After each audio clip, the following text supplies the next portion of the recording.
interesting what the internet does sound. Not too much, but it is interesting.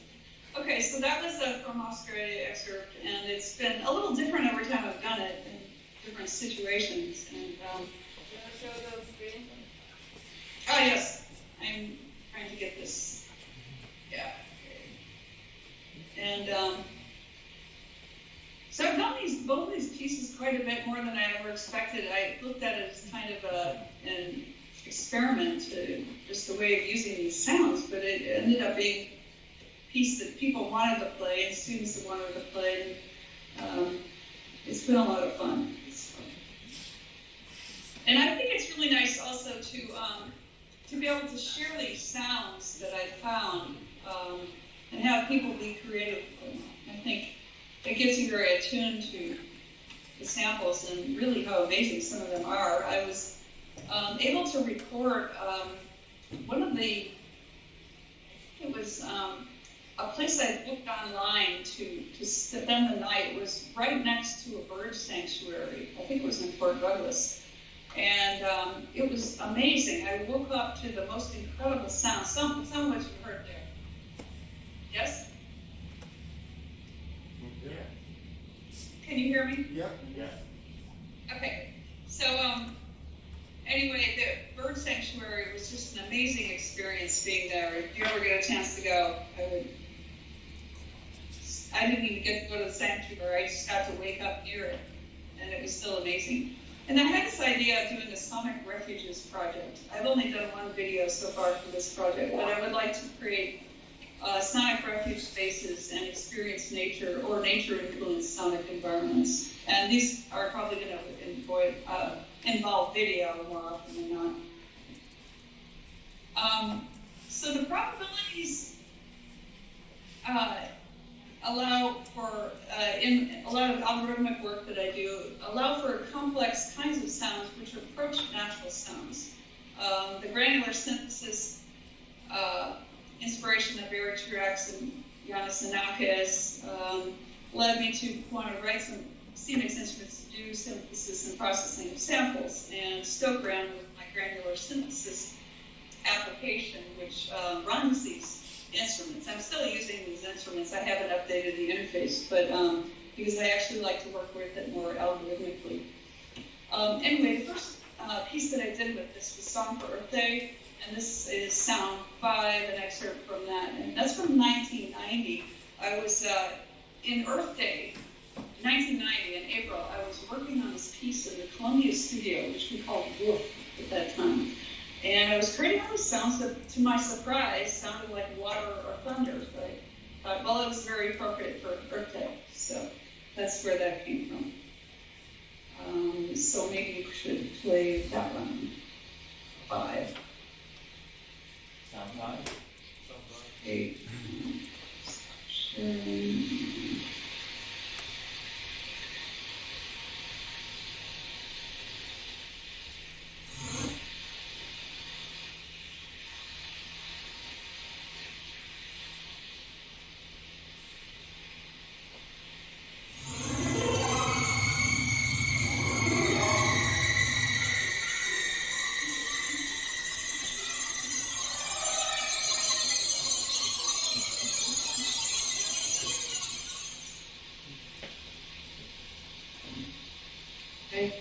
So that's a short one.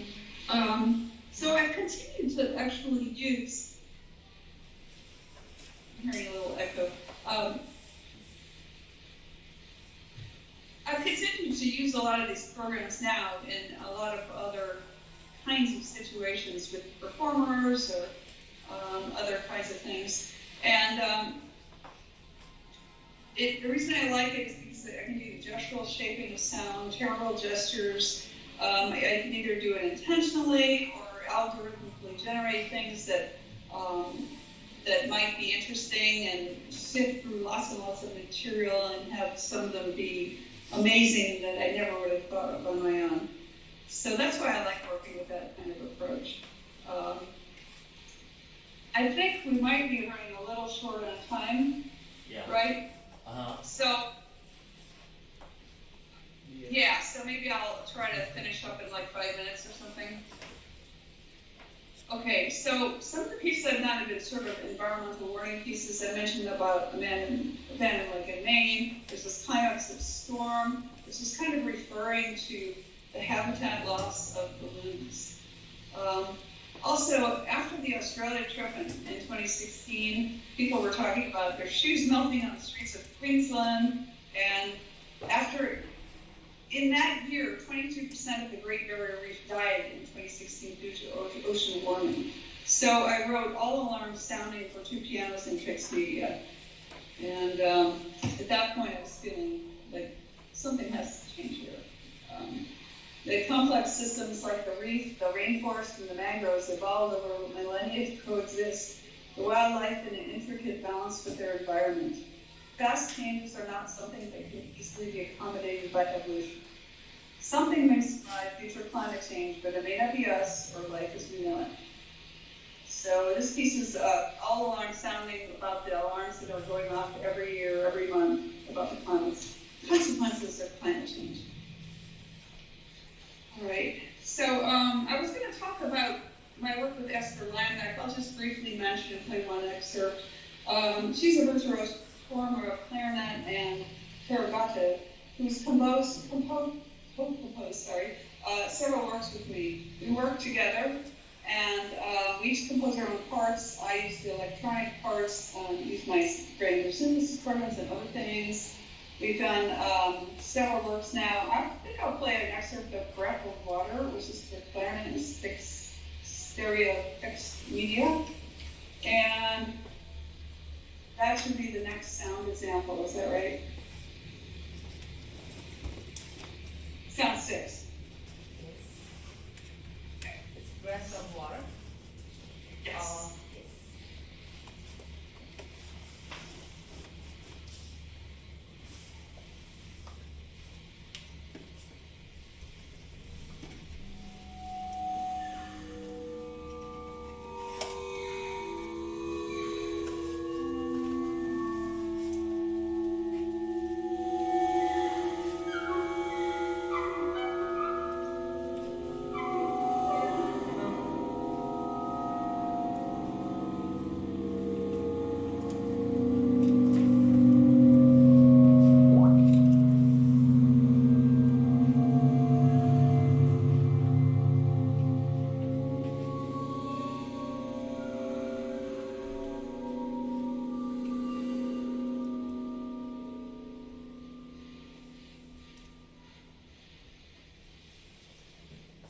So that's a bit of the piece, and you can hear her subharmonic sound, which is really interesting. And I'm getting an echo, I don't know where that's from. Anyway, her improvisatory virtuosic performance is very compatible with these algorithmically generated sounds. And this piece in particular, I thought that her subharmonic sounds sound like the humpback whales that I had seen. So that was a motivation for doing this, and it plays into the title Breath of Water for that piece. So there was some, oops, sorry about that. Okay, so, whoa. Faces popped up. So, okay, there are other pieces. I'm not sure I have time to play them, but you'll see opening spaces on the concert on Sunday. No, Saturday. Oh, Sunday. Sorry, yeah. Anyway, looking ahead a little bit, this overview of my work reveals that attention to nature has frequently brought fresh insights and materials into my music. When reaching into the natural world, I've not been disappointed by the kinds of sounds and the creative paths that have opened before me. I think this is because I intuitively understand how to relate to places on this earth in nature. I'm attuned to my home planet sounds, textures, skies, bodies of water. Its life forms may seem exotic at times, but because they exist on Earth, Discovering them simply expands the knowledge of the story of our lives and the network of life in each niche of each ecosystem. So conservationist Rachel Carson writes in A Sense of Wonder, there is a symbolic as well as actual beauty in the migration of birds, the ebb and flow of the tides, the folded bud ready for the spring. There is something infinitely healing in the repeated refrains of nature, the assurance that dawn comes after night and spring after winter. Humans have evolved with these ecological rhythms, and their patterns provide rich materials for art. So my original question, can computer music save the Earth, may just be answered by turning the question around. Can the Earth save computer music? Over and over again, I find I've drawn inspiration from natural sounds, data concepts, and algorithms. My most extended collaborative relationship is with nature. The sounds and scientific processes of Earth inform, sustain, and enlighten me in the composing process. These practices are an opportunity for focusing collective energy towards sustaining our Earth environment. And I just want to thank everybody for organizing this conference and everything that's happening here.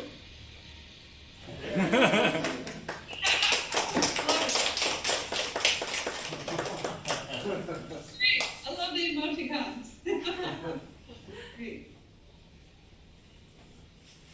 Any questions?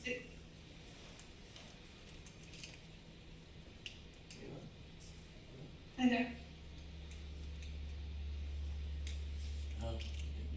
No questions? Okay. You can always email me if you like. Thank you very much for your listening. Thank you.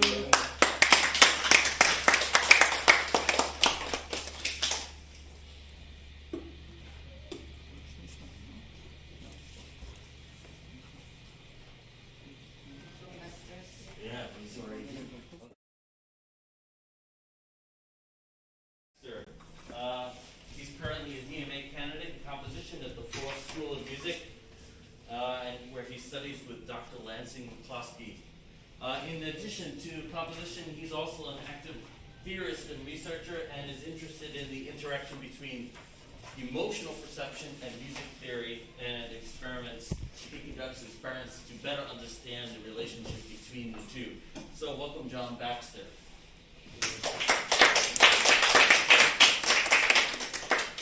Can we hear him? Can you hear me okay? Yes. Yes. A little quiet, right? Can I make it louder or softer? Can you make it louder?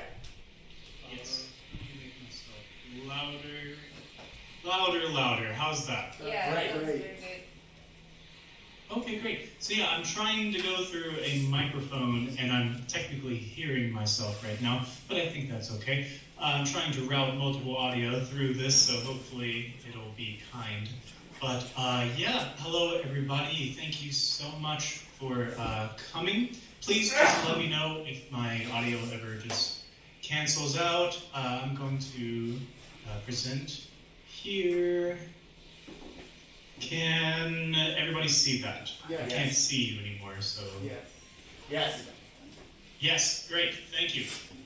Okay, so today I have the privilege of talking about my my Max MSP patch and my research that I'm calling swimmer's ear, based on the condition that can sometimes occur whenever people stay underwater for too long.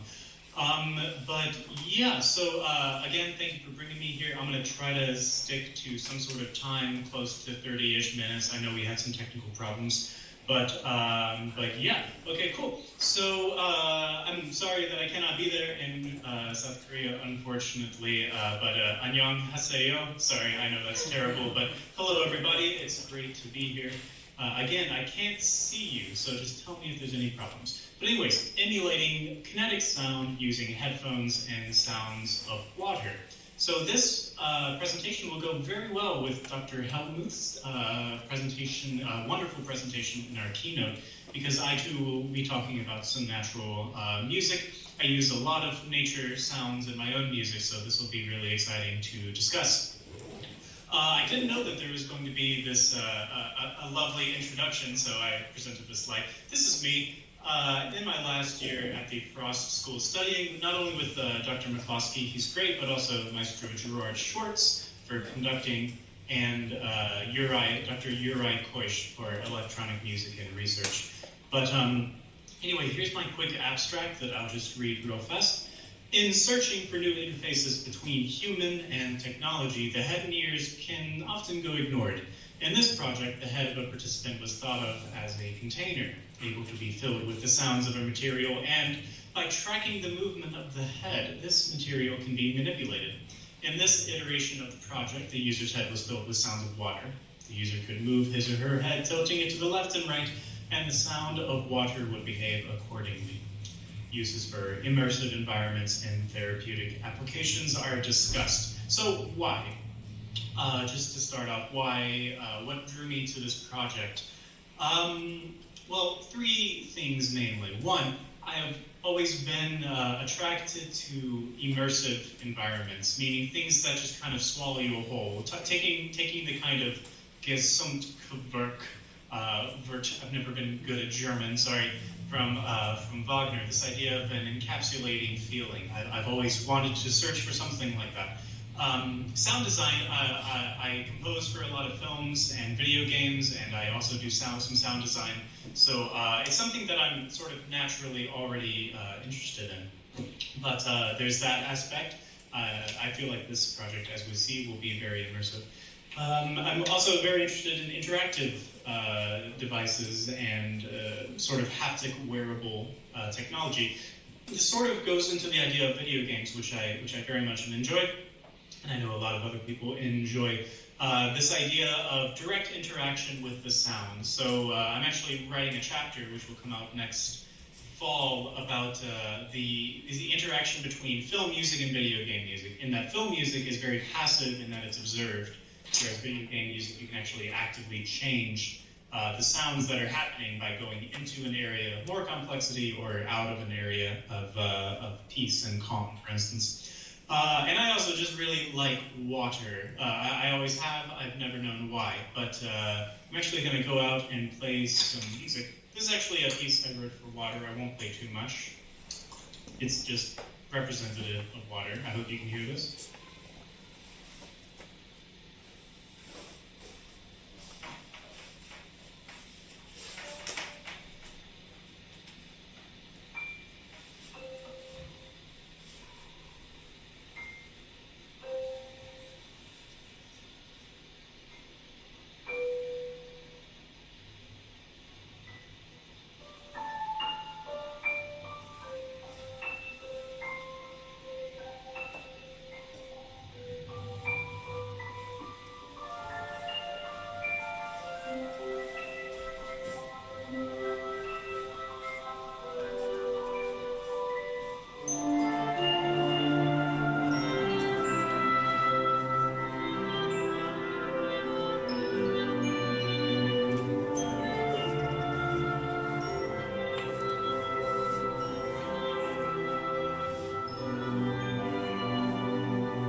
Okay, cool. So if you want to listen to more, you can find it. But we need to talk about so many fun things. But there's that. I also wrote a piece called Dust, which has natural sounds in it.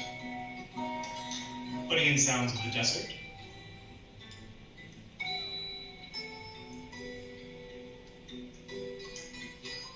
And all of these little effects are intended to be subtle, but intended to sort of take you and put you in an environment.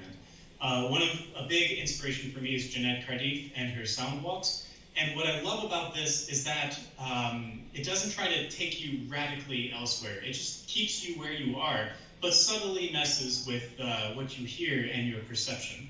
Hopefully we've all seen something, hopefully watched this or seen something for work.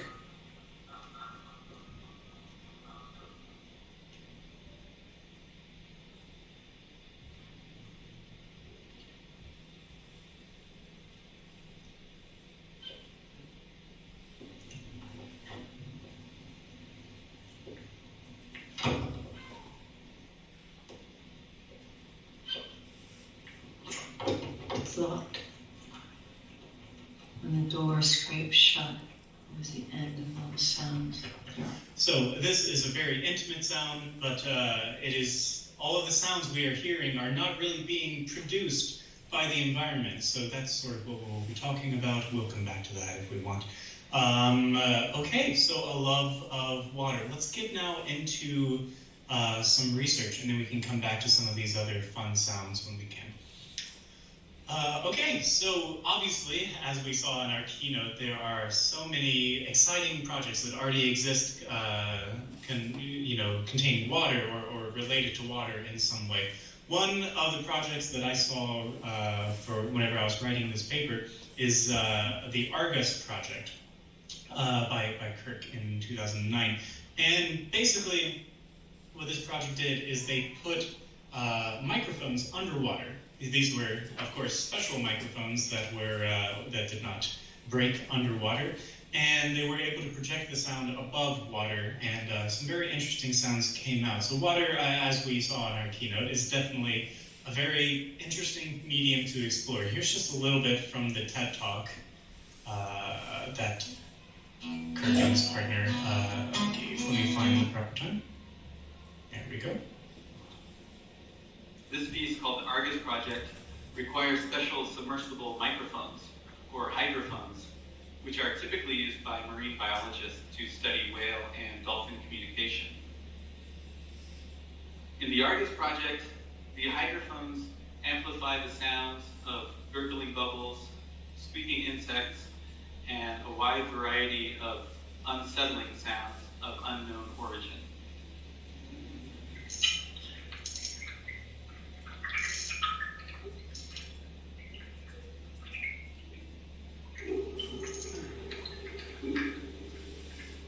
As a way of creating variation.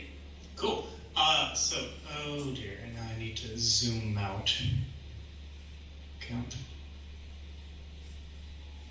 Okay, it is not letting me zoom out. Let me see if I can just... Okay, that should help. Sorry about that.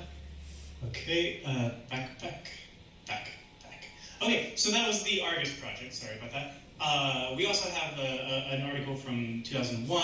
Again, these are kind of old studies, but I'm sure that there have been so much. There's been so much cool research and so many cool pieces involving touching water and then changing sort of the sounds that come out. Unfortunately, I don't have any footage of that, but it seems really cool, and I'm sure that there are similar pieces like this one. This is a bit of an installation that has been in places like museums and parks, but I find it very fun.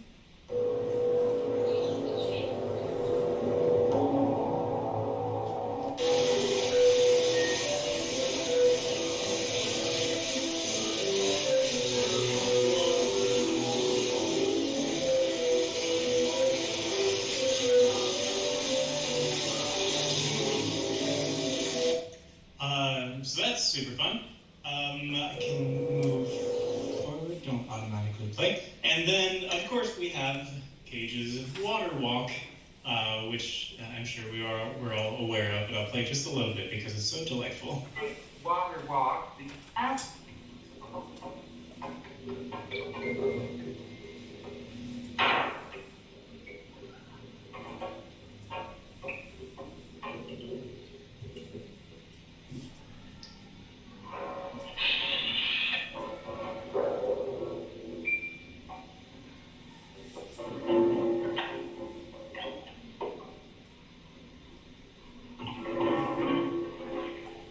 So definitely one of our early founders of this style of music, of listening to sounds. In terms of haptic wearables, there are tons of examples out there. One that I came across that I particularly enjoyed was this Bankorama concept by a researcher with the last name Bardos. And basically, this involves placing something on the head and then banging your head, and that creates the music. So I quite enjoyed that. Another more recent example comes from Tertiary West Wanderley 2020. And this one involves the audience actually wearing these devices. And this kind of stuff all, to me, is incredible and wonderful. but what I wanted to try to get at was something a little bit more simple. Also, yeah, I have one video from one of my mentors, Dr. Uri Kush. This is from his La circus. And let's just give this a quick listen. Basically, as we can see, this is for electronic sounds controlled by accelerometers and gyroscopes, combined with acoustic instruments and voice.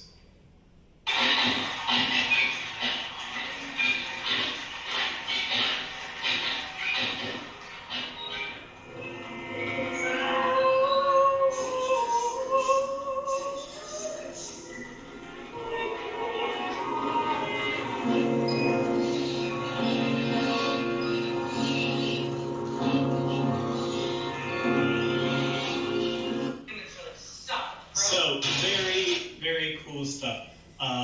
There are so many fascinating wearables out there. But what I wanted to try to do with this project was to try to simplify it a bit. So rather than creating an accelerometer or buying a gyroscope, I thought, how can we try to do this with just Macs? Just Macs and maybe some things that we can find around our home. So this was sort of a common problem that I found in some of the research, was that people want to do these things for a variety of reasons, but often they take extensive training or very expensive technology, or maybe not expensive technology, but perhaps a bit difficult to find or assemble. So for me, I try to find a way, like I said, to simplify. So now I'll go a little bit into my project prototype. And again, I mean that it's a prototype. It is not extremely expansive or pretty. It is merely just trying to get across what it is trying to get across. So I'm going to stop sharing real fast, and then I will be back shortly once it is opened up. Let me pull it up. If, again, I cannot see you whenever I'm presenting and sharing screen, so just give me a holler if there are any issues, or if it's too loud or too soft or anything like that. Okay, now I'm going to reshare. Reshare, start sharing. Okay, can everybody see my Max patch? Could I get a quick yep? Yes. Yes, thank you. Cool, so I'm gonna turn up my volume here, and I hope this plays nicely. So this is basically my interface, my participant-facing interface. Small description, and as we will see, there are little arrows here that try to tell the participant where to be. So try to put your ears in line with this arrow, try to put your head in line with this arrow, and then, yeah, how can we try to track the head?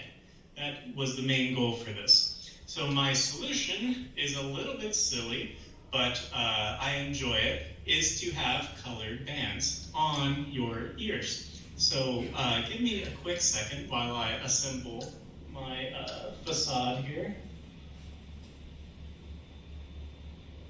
Okay, great. There's one. And then the other. That one fell. We may just do an abbreviated version for now, because they're not staying on, but that's okay. So these are just wristbands. Like, these are just some bands I've found. And so, given that it is night here in America, my lights are not as good. But I'm going to try to see if I can grab my green there. Oh, let me see if I can grab at least my orange. Okay, that one, it didn't quite capture, so let me try it again. And if it doesn't, then I have a backup video that shows this process. Hopefully it'll grab my green. I may have to get a little bit closer. Green, orange. Okay, so, and then we can hit a fill button. And hopefully you can hear that. Tell me if you can't. Basically, I recorded a sound of water filling I think it was a bowl. And then I used Logic to automate it so that it sounded like it was somewhat underwater, so it sounds very, a lot of low frequencies. And then I don't know if Skype is squashing my sound into mono or if it's keeping it into stereo. And I also don't know what speakers you're going through in South Korea. So you may not be hearing this in stereo at all. But I assure you that whenever one ear goes down, water flows to the right ear, and then whenever the other ear goes down, water flows to the left ear. And so now, whenever you are done playing around, usually these will be attached to my ear so they wouldn't be falling off. But when you are done with your little experience underwater, you can hit the flush button, and then the picture will freeze, but the water will go away. So I'm not sure how loud that came across, but I still find it very fun. And even in working on it, I found myself just wanting to exist within the application. It just felt very interesting to just kind of continue with my work while being in an underwater setting, which I found very meditative, very comforting, almost like being wrapped in a blanket of soft audio, similar somewhat to white noise or pink noise, those kind of ideas. So I'm going to talk a little bit through the patch now. And I know almost, you are all probably excellent Max patchers, far better than I.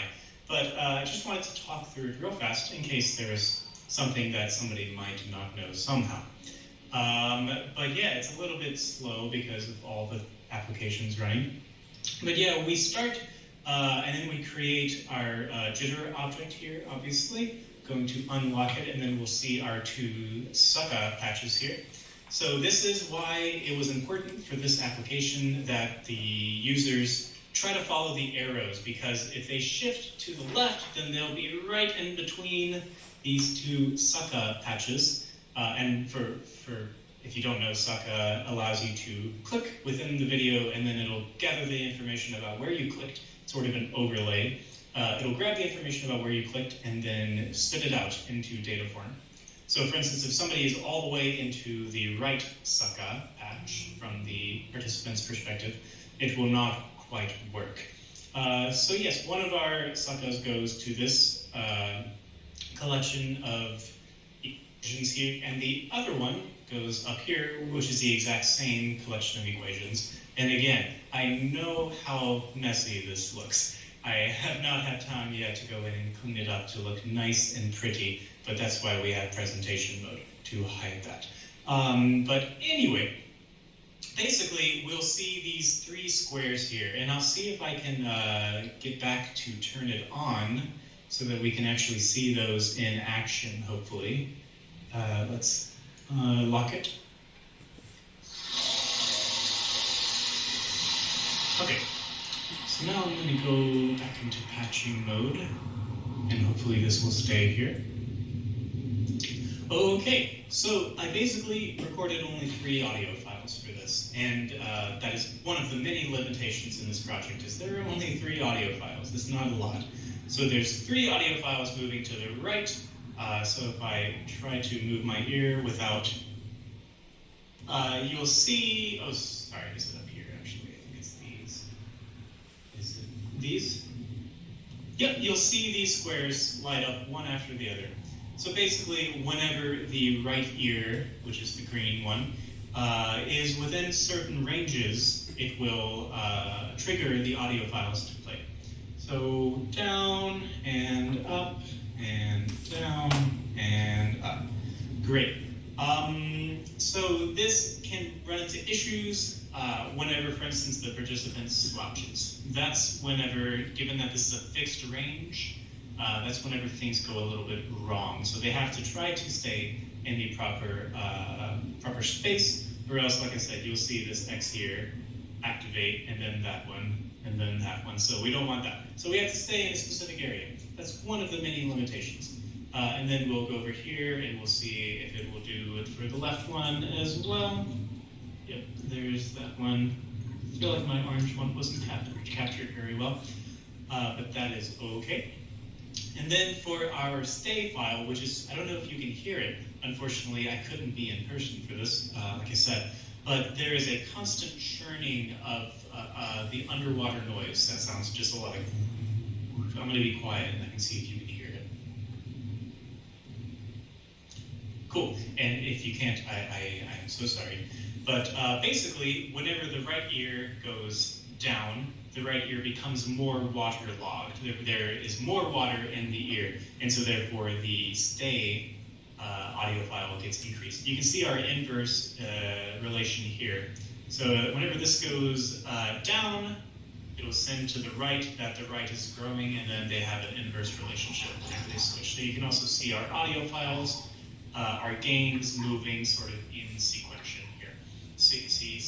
Sequential succession, that's the right word, yes. Good, English. Okay, so I believe that's all for this patch. But in hindsight, I'll tell about some things that could have gone better, could have gone worse, and then maybe we can talk about some ways that we could, or you could give me some ideas for ways that we can improve this. So I'm going to share my screen. Oh, I'm already sharing my screen. That's wonderful. Here we go. Prototype. So limitations, difficulties in capturing the color bands. Obviously, as you all saw, it was not a, I'm going to take these off because they look silly. Okay, so obviously they were not captured all the time. They were frequently lost by the jitter object. One way that Dr. Koish and I considered changing or fixing that would be to use lights. Lights are always of a constant intensity, whereas colored bands like this can change very much so depending on the lighting. So for instance, if my face cast a shadow at night, then it would feel very different than doing this during the day. That's definitely one idea. But again, I wanted to try to keep this sort of homemade, something that anybody could really do in their home. You just have to find two objects that have some sort of color that isn't found in your background. Some more limitations. It was not a seamless flow of water, and this is just something that I've been kind of working on, but for now it's just sort of 3 audio files in each ear, so 6 in total. And they have increased intensity whenever you have a lower ear, but other than that, it's definitely not seamless. And unfortunately, it is also lateral movement only. There is no forward and backward use of our Z plane here, only left and right. But I'm sure that there are ways to try to do that in the future. Future directions. Instead of water, it doesn't have to be water. It could be really any material. It could be sand, just hearing the sand fill your head, rocks, a rubber ball that bounces into and out of your head. There are also some applications to therapy, in that a lot of people may have difficulty sort of connecting to their environment based on some conditions. But in this way, they can maybe try to connect more with a tangible, almost substance such as water. And again, in a lot of therapeutic applications of music, I was reading that it is difficult for them to have access to, very high tech. So a lot of high technology or a lot of expensive technology. So this could be one possible way to engage in those same practices without having to break the bank. And also, as we heard in our keynote address, there's so many interesting sounds that happen underwater from living creatures. So adding in those sounds might be interesting because I love the idea of being underwater. I hate it whenever my ears get clogged with water, but I love the feeling of being underwater, and I love the idea of underwater creatures. However, I'm a human, and I cannot survive underwater. I don't think any of you can either for long periods of time, to my knowledge. But this would be one way that we could possibly try to do that. Music would also be interesting. So the more you tilt your head, the louder a sound or the louder music grows in that specific ear. But I know we are already a little bit past schedule, and I believe Daniel is next. So I will be finishing shortly. Thank you. And I have about 5 minutes left now for any questions or suggestions. I readily admit that I'm not the best maxer patcher. So any ideas or thoughts or for future directions or improvements are definitely welcome. So here are my references if anybody is curious. Yay! Yeah! I'm going to stop sharing now so I can try to see new people. Any questions? Anybody have any comments or questions or any feedback? I hope you enjoyed that, Dr. Helmuth, because it's very much related to many of the things that you were just talking about. I saw. Yeah. Cool. So, yeah, that was Swimmer's Ear. And if you have any questions or improvements, you can always just shoot me an email. My email is just my name, John Baxter, with 88, johnbaxter88@gmail.com. Thank you so much, everybody.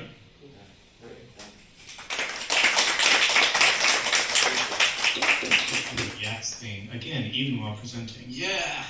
That's awesome. Okay, thank you. Thanks, great job. All right, our next presenter is already rocking and rolling. This is Daniel McKemmy. He's an electronic musician, percussionist, and a composer based in New York City, my hometown. Currently, he's focusing on technology that seeks to utilize the internet and web browser technology to realize a more accessible platform for multimedia art, and researching and developing new ways of interfacing homemade circuitry and modular synthesizers and embedding systems for various softwares, both new and old. So, welcome to Daniel McKemmy.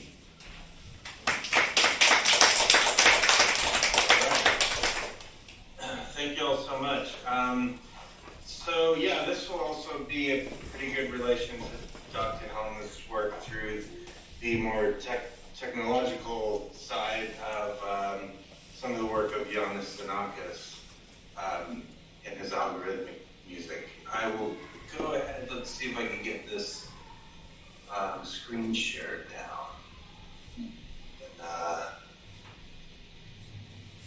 let's see here. So is that, can everyone see that? Yes. Yep. Excellent. Now let me go back to the beginning. So this talk is on dynamic stochastic control voltage generation. Yannis Xenakis' Gendy program, which he developed, at least proposed about midway through his career and really developed towards the end. And this is a couple of different ideas, I suppose you could say the root ideas of adapting this for modular synthesizer. So my background is in percussion, composition, instrumental music. I went to Mills College about a decade ago now and studied computer music with John Bischoff and Chris Brown, who are early network music. So I do a lot of work in web as well. And really starting to step back into the research mode in addition to performance and application design. So yeah, so Xenakis suggested, initially proposed, again, the dynamic, in English, dynamic stochastic synthesis, generation dynamic stochastique in French, hence Gendy, G-E-N, and then, dynamic. And it was new proposals in microsound structure, which is found in his book Formalized Music. And the early examples of this, Polytope de Cluny and Le Legendaire, which were two pieces, the first of which was considered the first digital, let me get this right, the first digitally constructed synthesis in music in France. So he programmed the waveforms that he proposed in new proposals in microsound structure. So that was, and it was a very short amount because the processing power of computers at the time just wasn't quite there to have the time to do it. But he actually started that work at University of Indiana. And Le Legendaire, which is, to me, one of his great masterworks,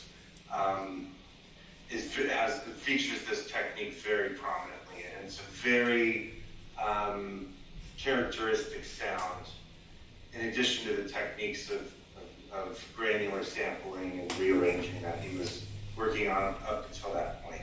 So that was in the 70s, and then the 80s kind of took another direction, and then he revisited the Gendy work after his U-pick, which he would draw the waveforms physically with pen on the screen.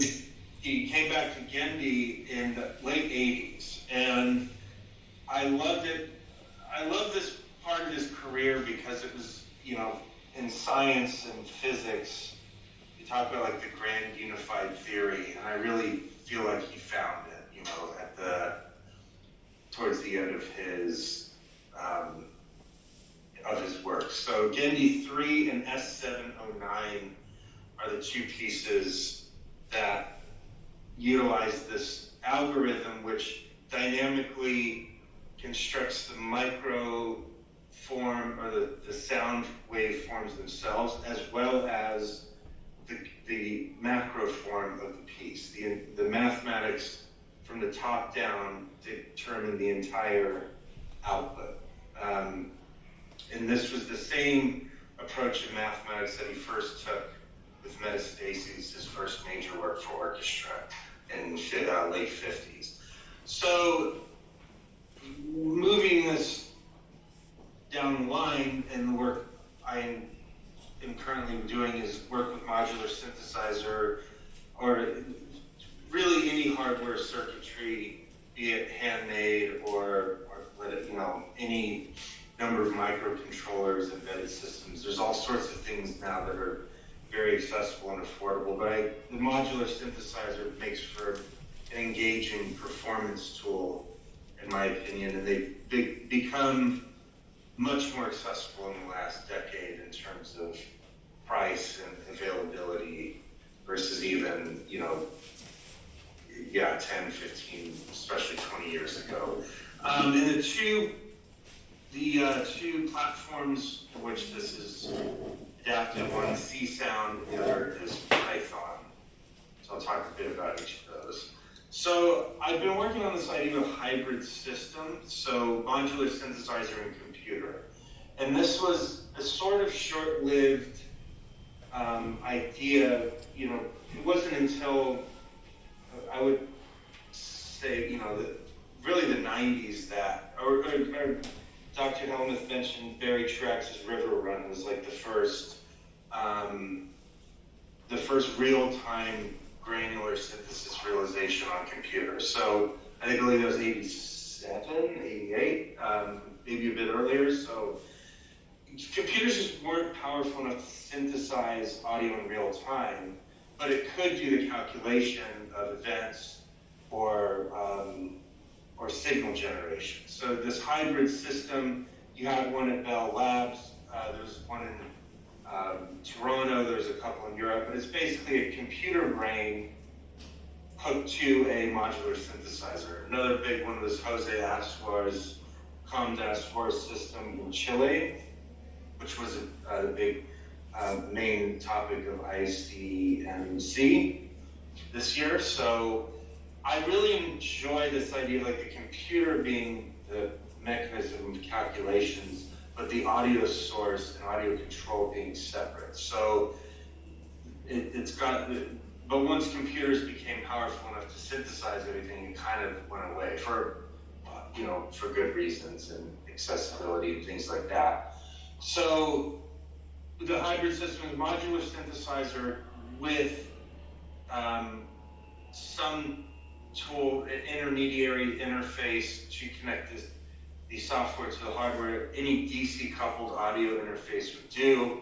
Have a Mode 2 picture here. There's plenty of these. And what all this really means is that the audio interface, as we know, can record and play back audio, but a DC coupled one can play back steady signals. So if you want a 7-volt linear, there's a line of 7-volt constant, a DC coupled audio interface is what you would need to achieve that. And that's how the basically fundamentals of control voltage, what it is. It's just a steady voltage signal. Interestingly, which I found very recently, iPad, iPhone, iOS device headphone jacks are also DC coupled. And actually the software I'm going to talk about can be housed and used on iOS devices, C-Sound or Pythons.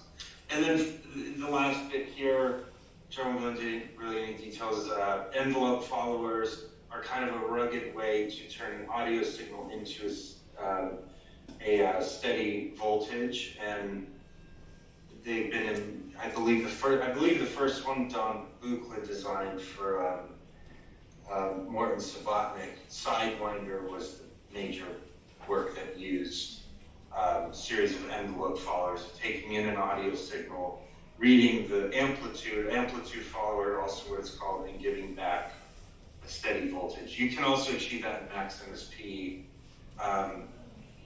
giving you instead digital data to use. So the adaptations of this in C-Sound, the C-Sound opcode was poured over, Tito Lazzarini made it, and it was based on a super collider UGen object that was developed by Nick Collins. So it's basically taking the algorithm of what Xenakis presented in New Sounds and making it adaptable or usable in our modern software. So there's 9 parameters of this algorithm: amplitude distribution curve, Xenakis outlined linear, Cauchy, logistic, hyperbolic, cosine, arcsine, exponential, and sinusoid. Duration distribution curve is the same as above. Amplitude distribution range, duration distribution range, amplitude multiplier, duration multiplier, and minimum maximum allowable frequency of oscillation. This is admittedly incredibly deep area to, his paper is it's not very long, and it's an incredibly deep subject because it kind of upended the first thing he does is like reject the Fourier model of audio signal generation, and that's what it is. So it was already a very manifesto-like stance against what was currently being developed or had been developed up to that point. But I really feel like you can fundamentally break it down. Here's an example of a diagram on the right of what this program can produce in terms of a waveform. And it's really about the series of points that you're generating, the position on the y-axis, the distance of each point on the x-axis, and then the joining of either inverting them, or rather before joining, inverting them should they be out of range, and then joining them together in a arguably periodic manner. So it basically breaks down to that. It certainly goes much deeper. And if you read the references in the paper, there's a number of kind of classic articles on this subject that I've referenced that do a fantastic job of breaking this area of Xenakis' work down very well. So in C-Sound, basically the algorithm was adapted into the opcode Gendy here, and what I did here was I leveraged Touch OSC with being able to control the parameters of the algorithm in real time. Of course, in 1988, 1990, 91, this was all set the parameters. The computer would compile the events, or compile the calculations, and then convert to an audible signal.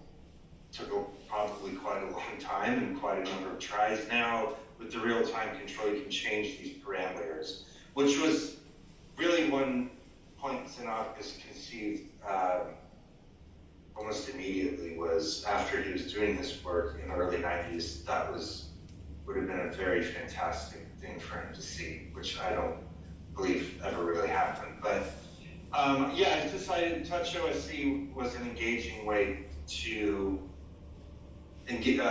was a nice way to engage with this because of the detail and the customization. But I also have some points of, MIDI.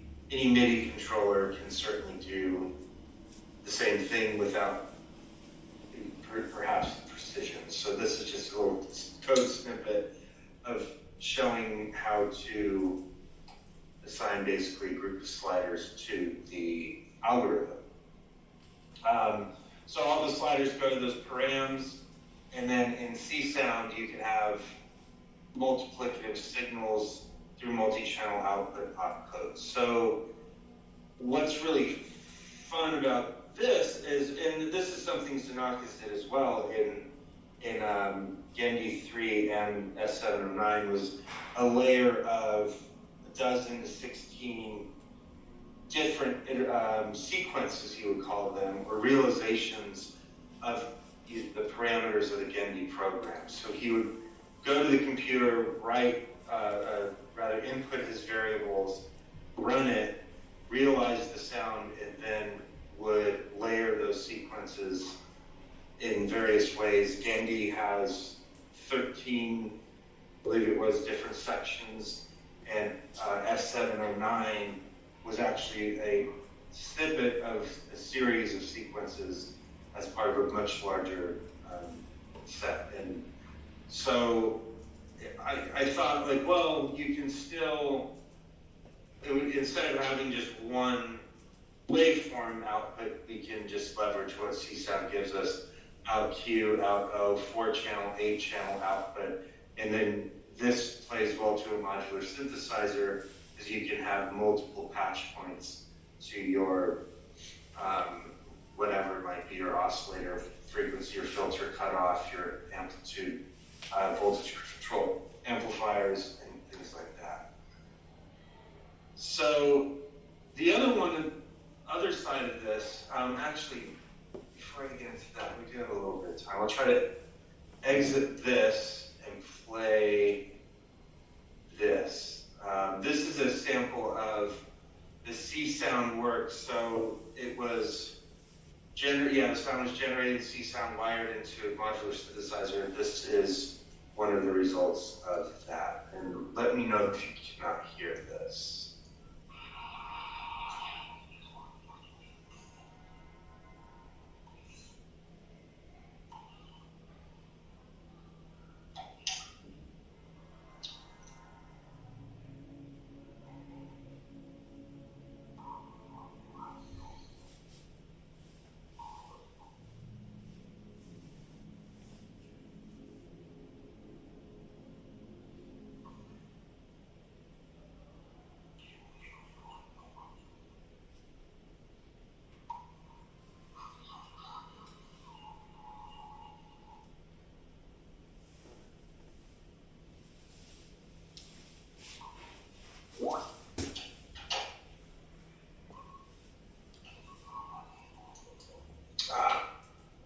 I got the message, not hearing it.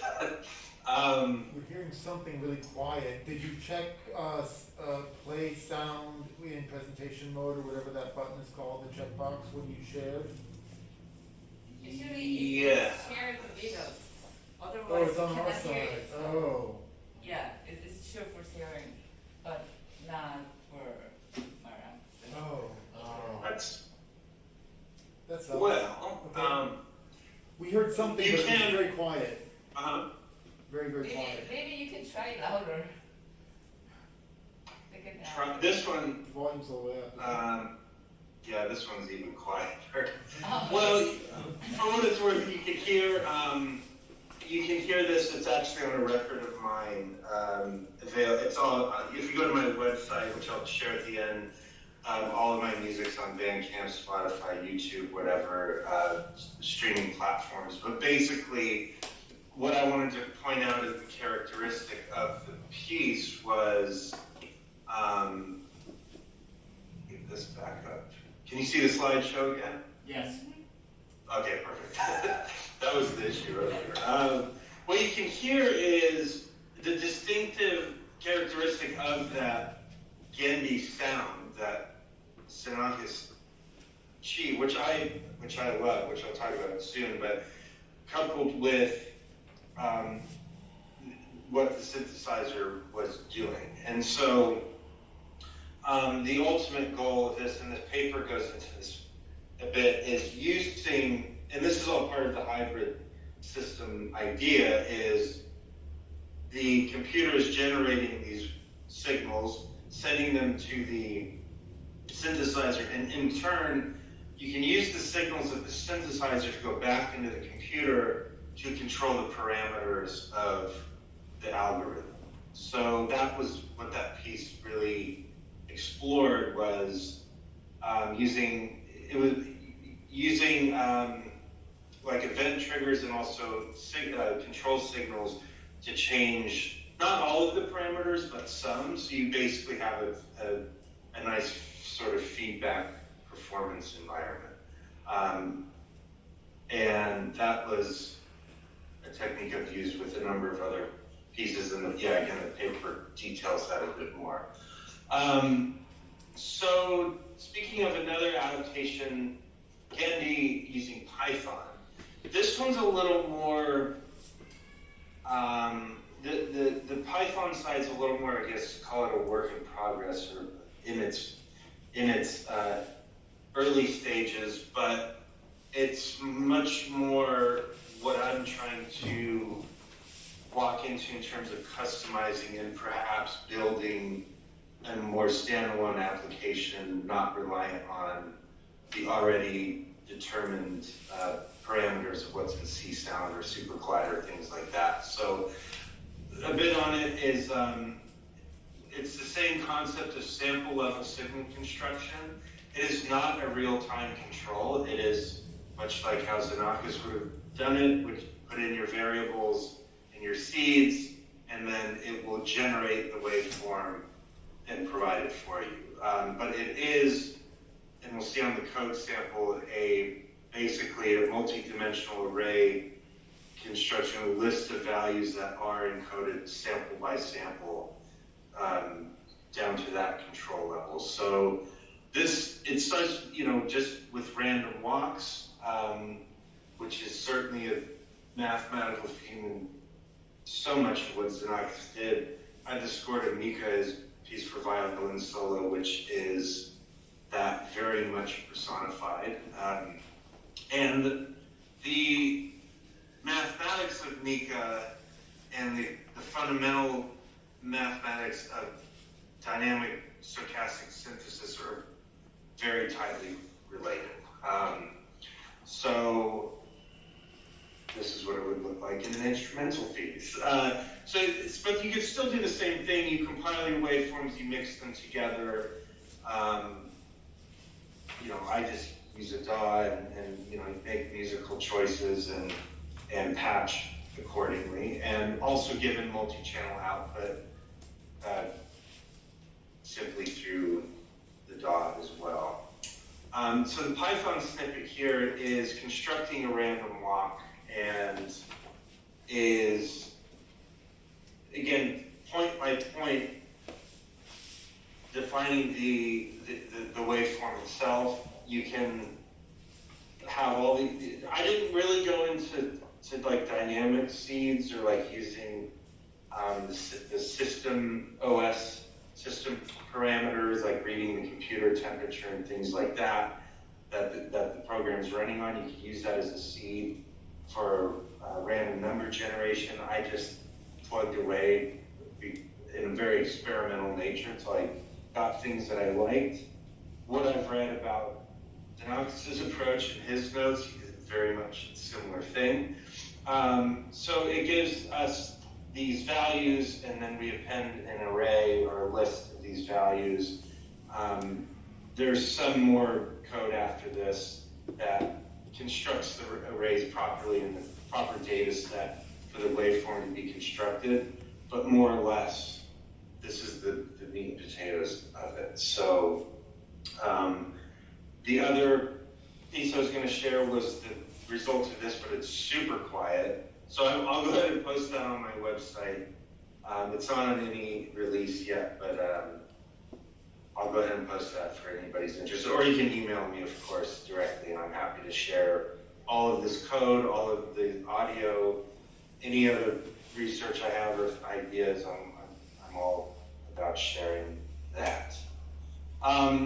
So I guess say, like, why do this? What's the point? Well, the thought of this originally came from just like the aesthetics. I really am influenced by the work of Xenakis and have loved his music for years.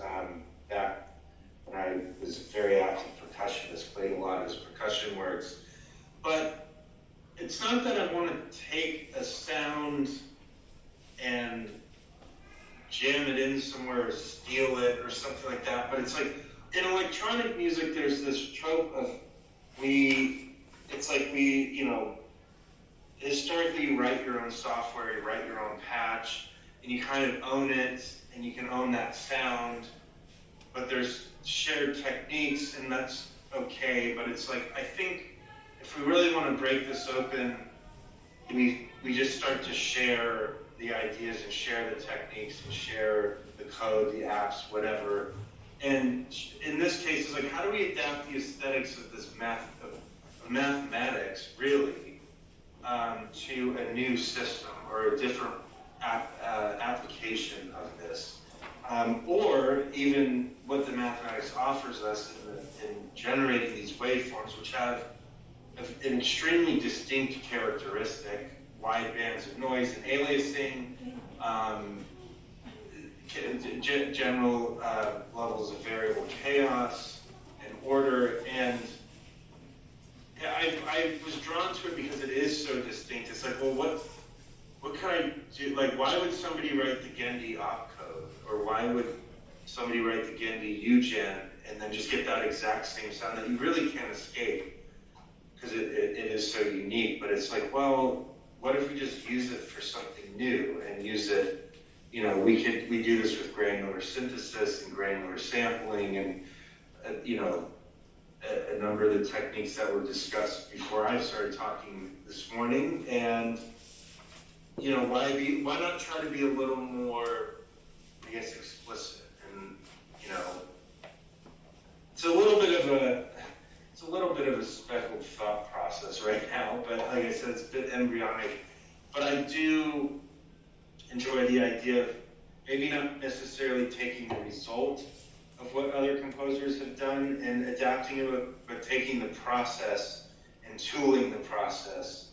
And I got that from two of my teachers, especially Roscoe Mitchell, when I was writing instrumental compositions and dealing with improvisation, and John Bischoff with network music, which I never was really a huge fan of until I started doing it and learning his techniques and now utilizing the web. And also my other teacher, Pauline Oliveros, who was very early into network concerts through telephone lines. Skype was a big one when I first met her.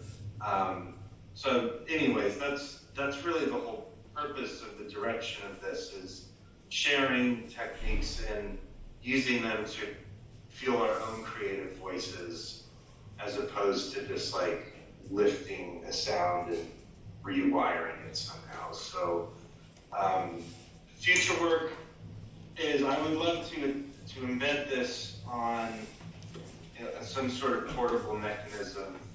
Would be some or custom embedded system. The Daisy Seed board, which is a sort of mix of microcontroller but more powerful computing than something like an Arduino, has a tremendous amount of digital audio, or digital analog digital conversion capabilities.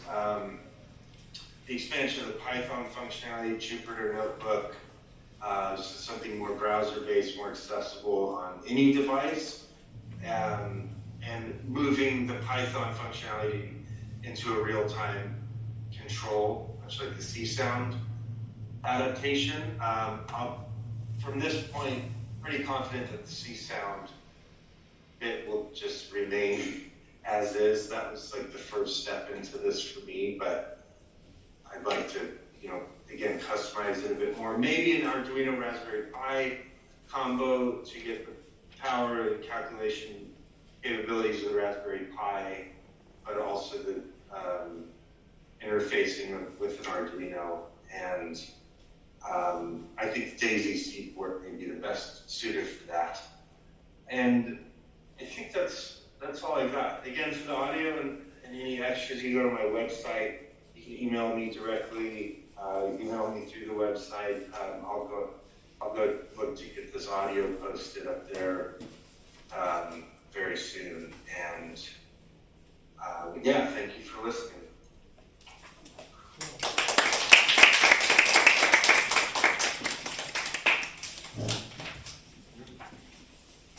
Anyone have any questions? Or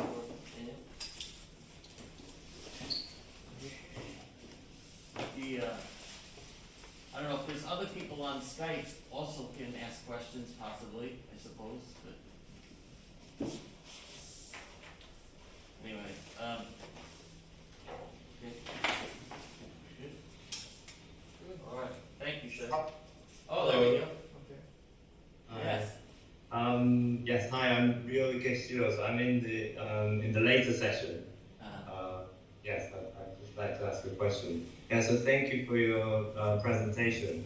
I really share your enthusiasm for Gendin, and I really like the fact that you're trying to develop it. Yeah, so from what I understand, I'm guessing that you're going to develop these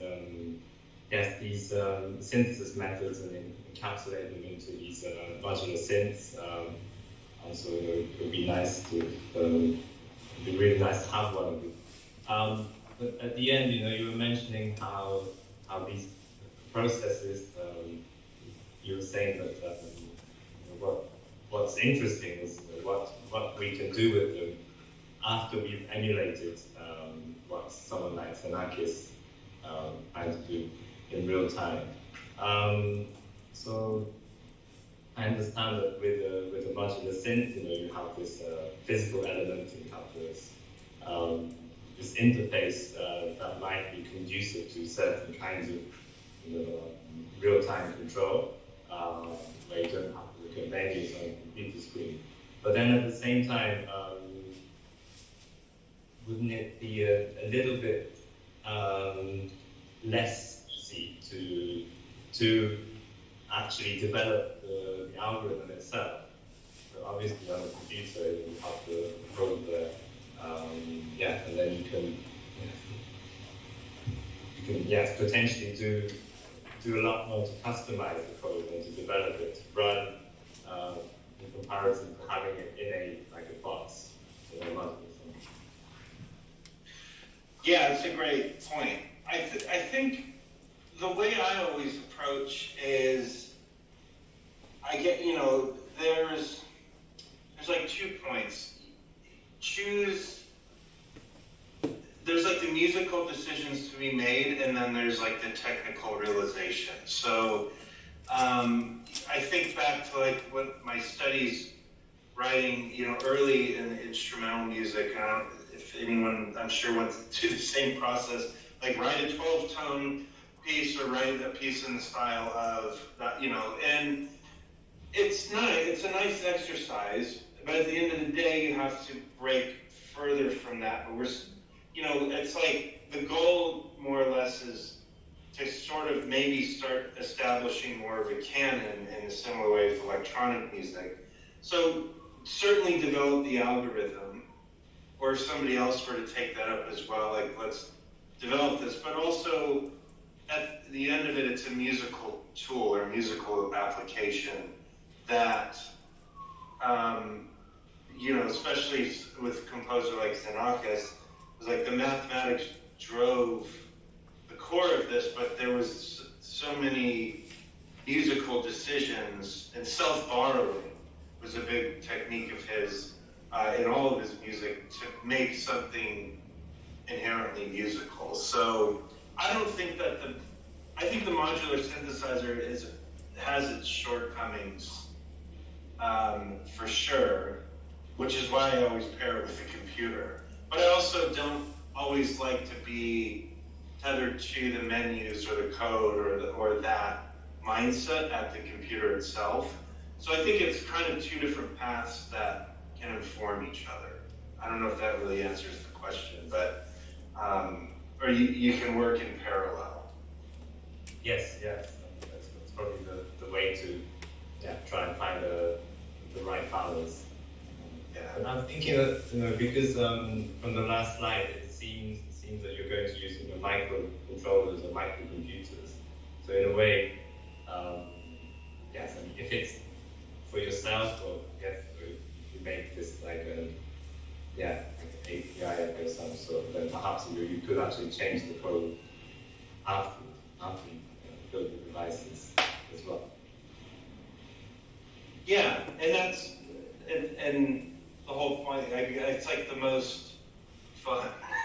It's the most fun, but it's also like I don't think it needs to live on an embedded system. I don't think it'll arguably further it in terms of the algorithm, but I think it will in terms of a musical tool. If you could say, here's a little box with the Gendy algorithm on it that you can have some knobs and customize and give that to whoever, there would just be, if we could distribute that however it might look, more of a renaissance of an adaptation. We hear so many different variations of the algorithm that we never would have thought when so many people wouldn't want to be bothered with the programming or the algorithm itself, but only what it can produce.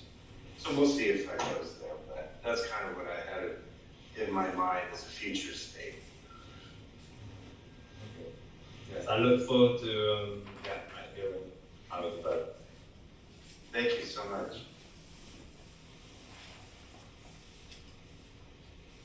Okay. Any other questions? All right, thanks very much.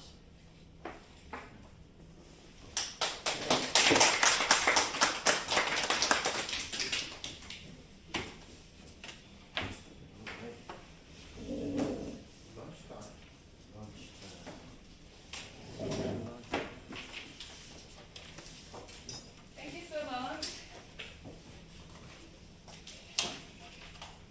Thank you all. You have a great rest of your day. Oh yeah. Thanks. Then come back later.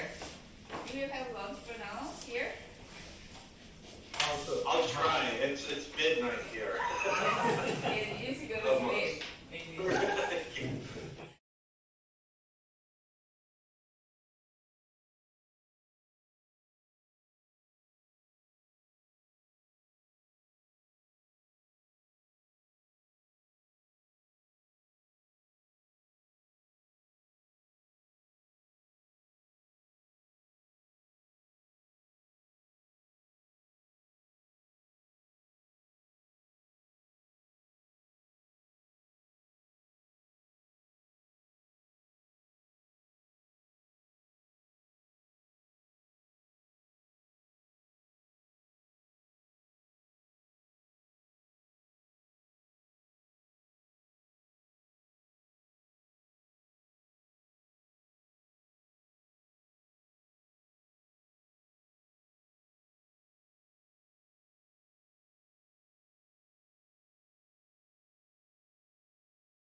Hi. so something. It was like SICMF 2007 or 8 or 6? No, not even that. The last time, it's my first time together with Permac, it was in Taiwan. What match? Yeah. Yeah, wow, okay. wow.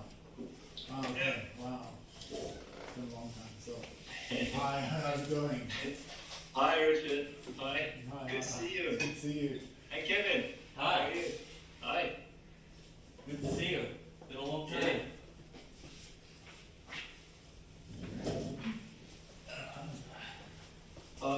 Sorry, can I ask a really silly question about the Skype interface here to somebody who knows it? Yes, please. I just want to clear off the two sidebar windows. How do I do that? Aren't there little, It's like- little circles or something you Yes, click in? maybe you can find like the 3 dots. Yeah, but then it says I should sign up. It says help and feedback, so maybe I can try to get some Or help. find the chatting button.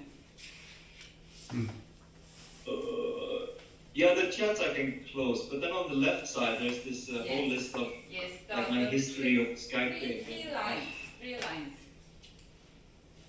Maybe Three on dots the, or on three the top lines? left. Ah, okay, yeah. Thank you. Thank you, Min. My screen just got bigger.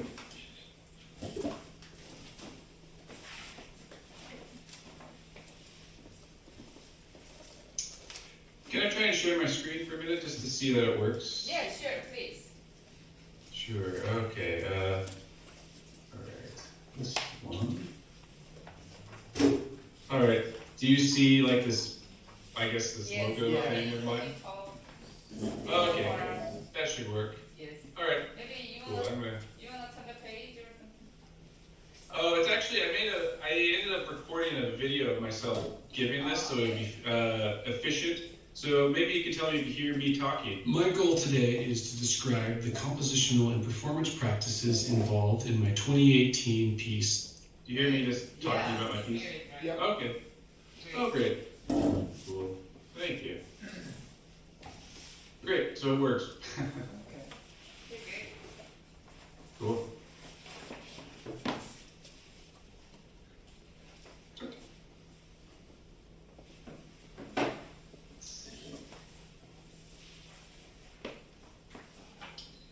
It's very good that you have a physical gathering of people there in Seoul. I mean, it looks like a handful of people, but it creates a bit of ambience, doesn't it? Yeah. Yeah, it's pretty nice actually to see people gathering in live, you know? Yeah. Yeah, definitely.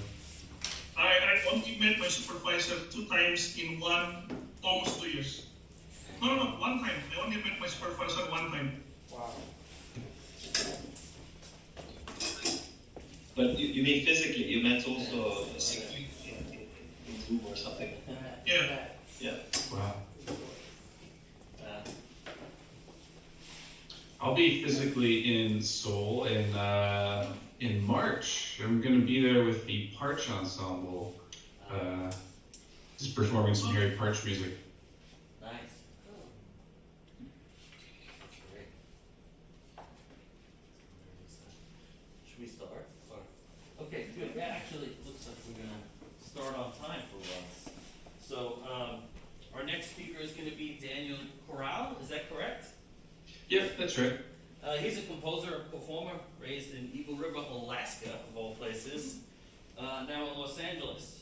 He's a faculty member at Cal Arts, and his music is released on many different records. Kevin, Yes. are you talking about the Daniel Clark? Yeah. Yes. I think. He's, Is it- That's me. I'm here. Okay. You're next, right? he's next, but the paper. Yeah, Oh, I'm okay. next. It doesn't- Okay. The paper, yeah, I'll mention that in a Sorry about second. that. Okay, great. Well, then I'll just let you go then. So Very welcome, good. Daniel Oh. Corral. Oh, cool. Well, yeah, thanks for having me. Yeah, I guess I'll start with the apology of my paper's not in the proceedings. I had a accident with water in my laptop, which kind of threw back a bunch of the work that I was doing to getting that ready, and so it was a bit delayed. So thanks for your patience. I'm really happy to be here sharing this. So yeah, what I'll talk about is a piece I have called Polytope, which is an electronic piece for for live musicians. And for the sake of kind of saving time and making it kind of an efficient use of time, I made a video of myself giving this presentation. So I guess I'll start that, and then I'll mute myself here. I'll share my screen and give that. And then if there are any questions after that, I'm happy to talk more about it. Give me a minute to get my screen sharing business in order. All right, so now you should see this black screen with Polytope on it. I'll start it, and let me know if you don't hear sound of me talking about the piece, and I'll work out the tech. So, thanks. My goal today is to describe the compositional 2018 piece, Polytope. This microtonal multimedia piece is performed by 4 musicians playing Launchpad Pros in total darkness with live feed video and electronic 4-channel sound. First, I'll introduce the musicians who premiered Polytope. I had specific players in mind when I composed it, and knowing their capabilities informed what I wrote. The performance setup also had a big influence on the piece, so next I'll describe how this mode of presentation has developed in my creative practice leading up to Polytope. After that, I'll describe the process of rehearsing Polytope. Since the piece has no traditional score, it had to be learned orally during rehearsal. Polytope premiered at Automata LA on March 18th of 2018 as part of Microfest. I had originally met with Microfest board member Bill Alves in March of 2017 to discuss making Polytope part of the following year's Microfest concert season. That meeting was part of a longer trajectory, continued from a recent residency at the Banff Center in January of 2017. While in Banff, I had started to work on Polytope with 4 Launchpad Pros that Nuvation had lent me. I made several short video demos that I used to book performances of Polytope. Around the same time that I met with Bill, I also met individually with a few musician friends that I wanted to play Polytope with me. Andrew Lessman, Corey Beers, and Aaron Barnes. Over tacos and or beer, they each said that they'd love to be part of the group. In order to play Polytope, musicians need specific skill sets, some of which are outside of typical classical training. When forming my Polytope group, some traits I considered important were experience performing musical minimalism, a good sense of rhythm, which not only means an ability to lock into a rhythmic pulse and play in odd time signatures, but also means an attentiveness to space and process. Good with new musical interfaces. Besides the fact that the launchpads are drastically different from a piano keyboard, the software setup is idiosyncratic enough that it's not feasible for most players to bring the launchpads home to practice. Thus, they need to be able to learn the piece in rehearsal only, and also an ability to learn the piece orally. Not only is Polytope difficult to practice, it has to be memorized, and there's no score in standard notation. Considering these traits led me to the following group. Aaron Barnes is the diamond marimba player in the LA-based Parch Ensemble, and also a hiking buddy. Corey Beers is mostly known as a cymbalum player, but is also a fantastic percussionist. And Andrew Lessman is a jazz and rock drum set player whom I've worked with over the years. These musicians have played in all performances of Polytope except one. For a performance on March 1st, 2020, drummer Trevor Andrews and composer Federico Locke subbed for Aaron Barnes and Corey Beers. Since neither Trevor nor Federico had played Polytope before, I had multiple one-on-one rehearsals with both before we met as a full group with Andrew. In July of 2017, we had 2 initial rehearsals, during which I introduced the sections of Polytope that I had finished thus far. I showed everyone their respective parts, made sure they understood them, and then we tried to play them slowly. We came across some unexpected physical limitations that needed to be addressed. Aaron, Corey, and Andrew were all percussionists, and they were used to using between 2 and 4 sticks or mallets. This made them very adept at using up to 2 fingers per hand, but less comfortable with more than that. In addition, some sections of Polytope had to be slowed down. I had reused some material from an earlier solo piece, and it wouldn't be feasible to ask others to learn it at the original tempo. I had not yet decided on whether we would stand or sit when performing. I stood for all of my solo Launchpad pieces, with the Launchpad Pro sitting on a PVC mount that itself rested on an X-shaped keyboard stand. After confirming that the rest of the group also preferred to stand, I made a similar setup for Polytope. This might be a good time to talk about the Launchpad-based setup. I began working with Novation Launchpads in 2014 because the Launchpad Mini was cheap. I wanted to make a demo of a microtonal Plinko game sound installation in which the wooden dowels are all replaced with piano wire tuned to a JI tonality diamond.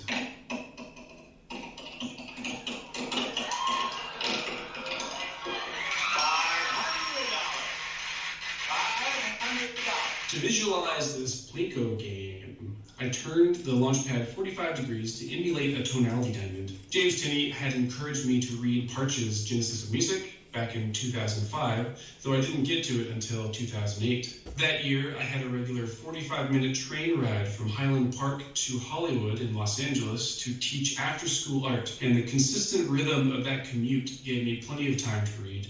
However, it took me until 2015 to complete a piece that incorporated Parch's ideas and that I was happy with.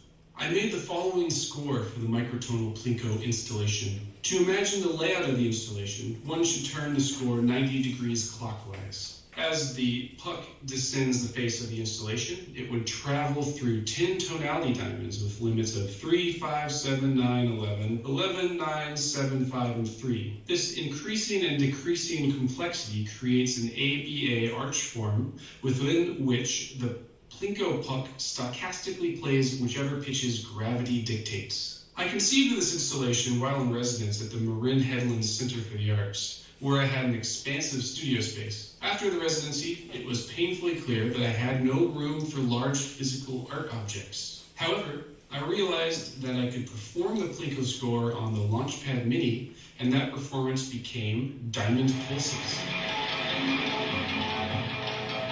This was also when I added live feed video, but I'll discuss that later. I designed Diamond Pulses to be portable for touring.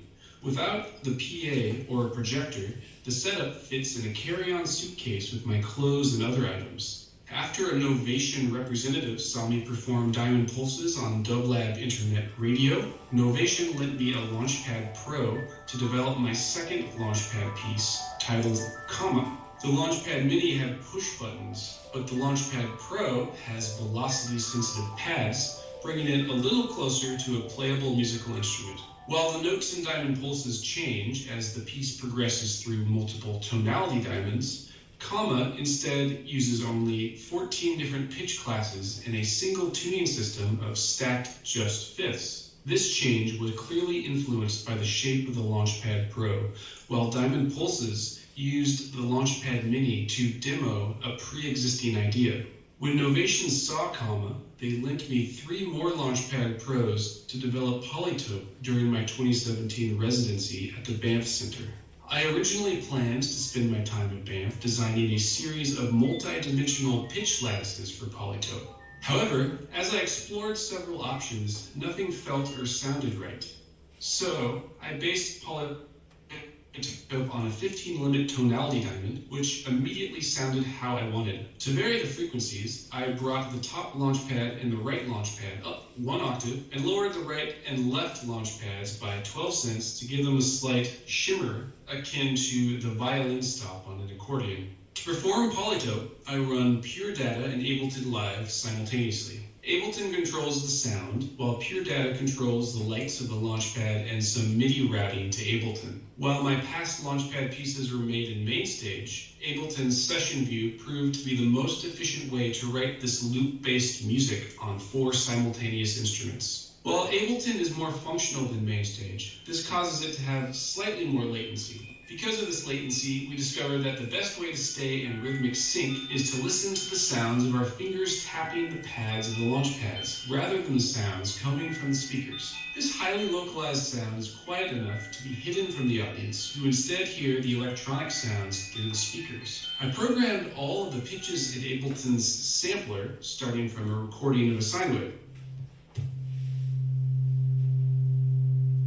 Each player's instrument can switch between 2 possible dynamic envelopes, one with a very short attack and a medium release, referred to here as a pulse, and the other with both a long attack and a long decay, referred to as a swell. Originally, I changed each player's envelope manually with 4 buttons on a soft step foot controller. This was useful in composing, but for performance, I streamlined the process in pure data so that a single button on the soft step would sequence through all of the sections in Polytope. In my performance setup, an overhead camera is pointed straight down at the launch pads, picking up the lights of the launch pads and the silhouettes of the players' figures. A goal for all of my launchpad pieces is to explore different spatial metaphors for music, and with Polytope, this reorientation began immediately. Due to the placement of the launchpad's USB port, they all had to be turned 315 degrees to fit together snugly. When arranged properly and viewed from above, the notes at the center of the quartet are highest in pitch, while those at the outer perimeter are lowest. In addition, the pitches on each launchpad go from low to high as you play from right to left.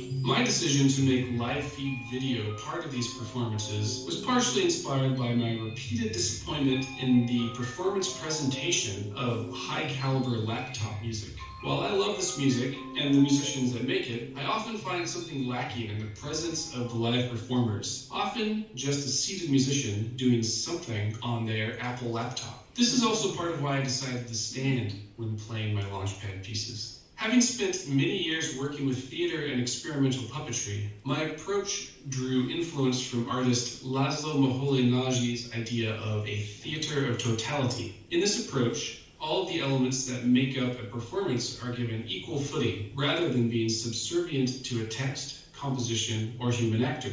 The theater of totality, with its multifarious complexities of light, space, plane, form, motion, sound, man, and with all the possibilities for varying and combining these elements, must be an organism. Thus, the process of integrating man into creative stage production must be unhampered by moralistic tendentiousness or by problems of science or of the individual. All other means of stage production must be given positions of effectiveness equal to man's. In Polytope, the musicians are on stage, but their direct physical presence isn't the main visual focus. Rather, attention is directed to the enlarged projection of the player's fingers over the launch pads, an abstracted interplay of digitization and corporeality. The music and visuals are both integral, unlike most music performances where the visuals are subservient to the music.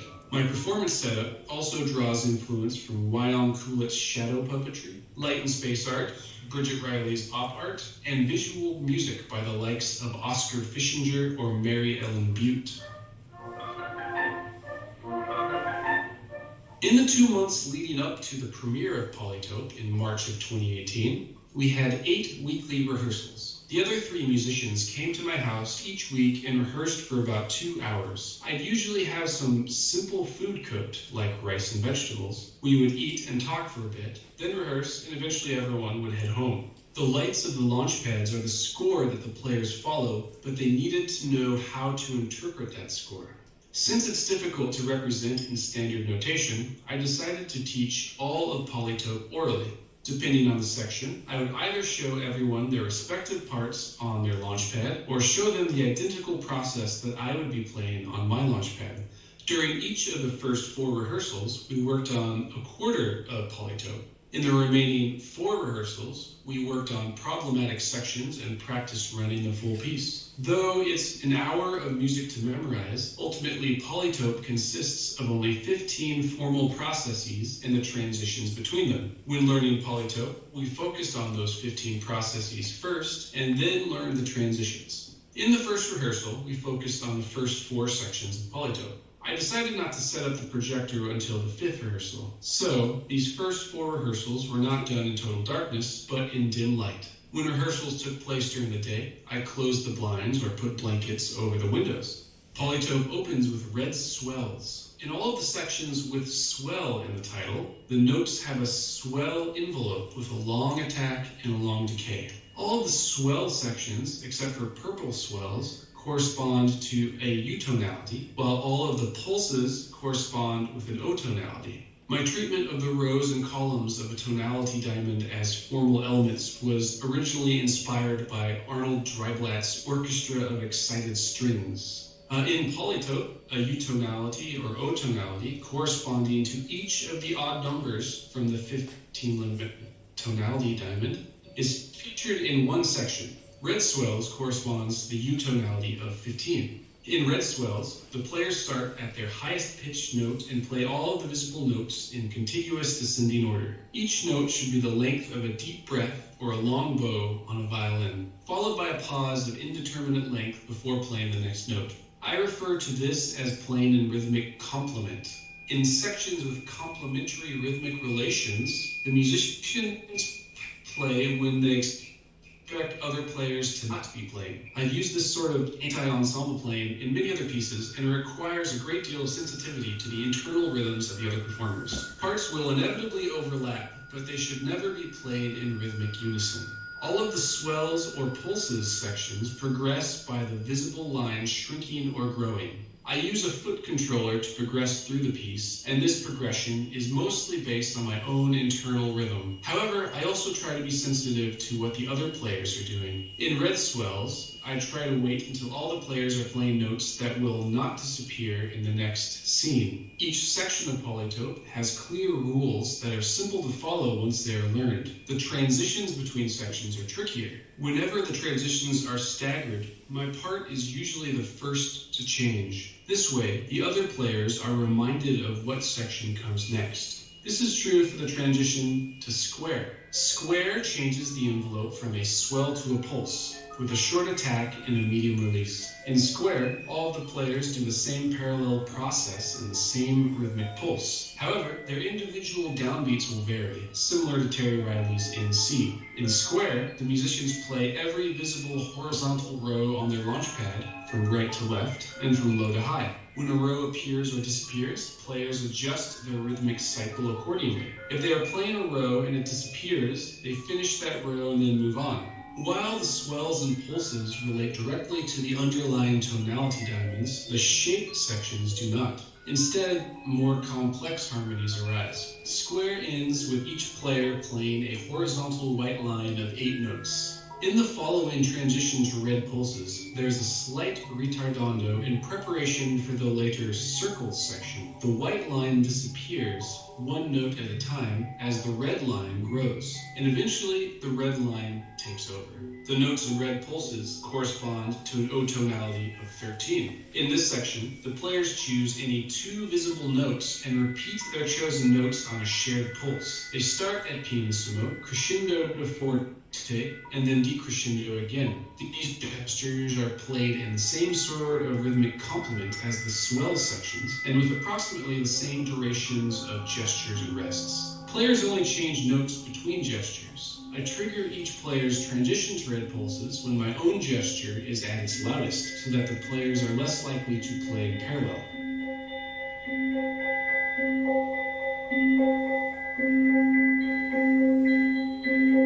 A unison transition brings the players to section 1 of circles. The pure data programming for circles was taken straight from my earlier solo piece, Comma.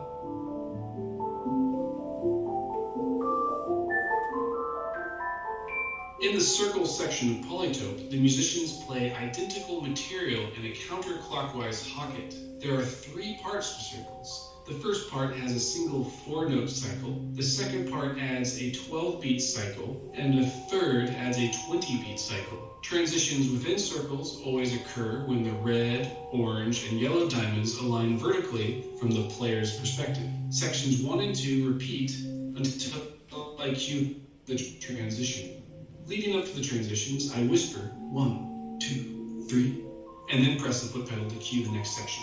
The full rhythmic cycle of section 3 is played only once. In this part, the red diamond's 20-beat cycle repeats 3 times, the orange diamond's 12-beat cycle repeats 5 times, and the yellow diamond's 4-note cycle repeats 15 times. When this cycle completes, there is a unison transition to the coda of circles. While circles is conceptually simple, it is quite challenging to play. Before every performance, the group always runs circles slowly as a warm-up. Learning these 4 sections was enough material for one rehearsal, so we called it a day and everybody went home. When we met the following week, we started by reviewing the previous week's material. Then we moved on to Orange Swells, which has a U tonality of 11. I transitioned to Orange Swells first, and the other players see the process in my part. Players choose any 3 visible notes and play them in rhythmic complement. As the section progresses, the notes disappear from the middle of each player's line. Player 3 transitions to arrows first and dictates the tempo. This section can't be too fast because player 4 has a very difficult part at the end of arrows. The meter in this section alternates between 3/4 and 6/8, and everyone starts in unison, but players 2 and 4 soon start playing more intricate polyrhythms. This section requires a lot of rehearsal, especially for player 4, who has to play an unchanging group of 3 in one hand, while the other hand alternates between 3/4 and 6/8. This particular rhythm came from another earlier Launchpad piece called One Line, which pianist Vicky Ray played at Pianospheres in April of 2018. This was the first time one of my Launchpad pieces was played entirely by someone else. I was using the Launchpad Pros to perform Polytope at the time, so I couldn't lend one to her. So instead, I wrote out the part as piano music, and she learned it that way first. In the transition from arrows to orange pulses, my part changes first. Orange pulses corresponds to the O tonality of 9. In this section, players choose any 3 notes and play upward arpeggios in time with arrows. Player 4 is the last one to transition. I follow their part, and when the rhythmic cycle is coming to an end, I give them an audible breath and head nod to guide their transition to orange pulses. The lines in orange pulses shrink from both ends, and eventually player 2 is the first to transition to purple swells. Unlike other swell sections, there is no U tonality underneath purple swells. Instead, every time a player releases a note, Pure Data chooses a new random note for them to play next. This is the easiest section to play, and is a chance for everyone to take a mental breather. By the time we reach this section in performance, my right foot has often fallen asleep. In order to keep my left foot hovering above the soft step pedal, I stand in practically the same position throughout the piece. Since there are no scene changes in purple swells, I can shift my posture and shake out my legs. The following week, we again started by reviewing what we had done in the last few weeks. Then we worked on yellow pulses, which corresponds to a 7/0 tonality. In yellow pulses, all the players choose any 4 visible notes and play descending 4-note arpeggios. Unlike the other pulses sections, the players should never have a shared pulse, and they're allowed to speed up or slow down at will. As this yellow line becomes uneven, the players follow it, continuing the same process as before. When the visible notes form a horizontal line from the player's perspective, I start playing in a set tempo. The other players individually lock into my pulse, and once they do, square 2 starts. The rules for square 2 are identical to the first square, but in reverse. Musicians play every visible note from left to right, and 1 row at a time in descending order. The end of square 2 has lots of low integer JI intervals in a low register, which sounds really great when a venue has a sub.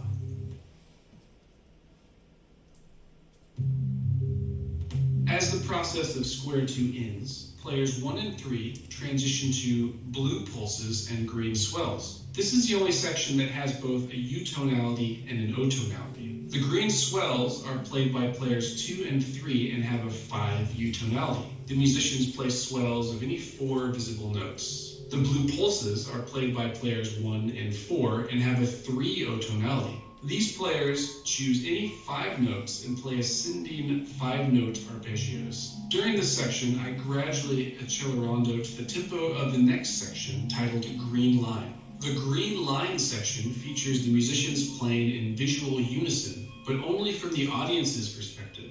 In order to play the same part as player 1 on the bottom of the screen, player 3 must play the same part upside down, while players 2 and 4 must play it at plus or minus 90 degrees. Though the size of the shape changes, the meter is consistently 13/8, as 3 plus 3 plus 3 plus 4. I only trigger scene changes at the moment when the players first enter the 4-beat square in the center. This gives them a few beats of warning before starting the new pattern. At the end of Green Line, all the players loop the center 4 notes. In the 4th week, We again started by reviewing past material.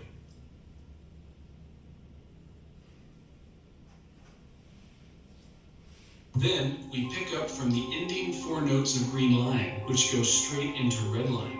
In red line, players 1 and 3 change their meter before players 2 and 4. Everyone should have a different downbeat, and if the downbeats of 2 players match, one of them should restart their pattern from the beginning. We first practiced this section very slowly, but once everyone figured out a good fingering, it was simple to play at tempo. Once all the players registered have reached their highest and lowest notes, then there is a retardando to the tempo of the coda. In coda, everybody plays octaves. It is surprisingly difficult because you have to quickly cross the entire length of the launch pad. Out of necessity, we decided to slow this section down. As in red line, players 1 and 3 change first, followed by players 2 and 4. The vertical lines shrink from the top down, and the changing polyrhythms are more explicit than in red line.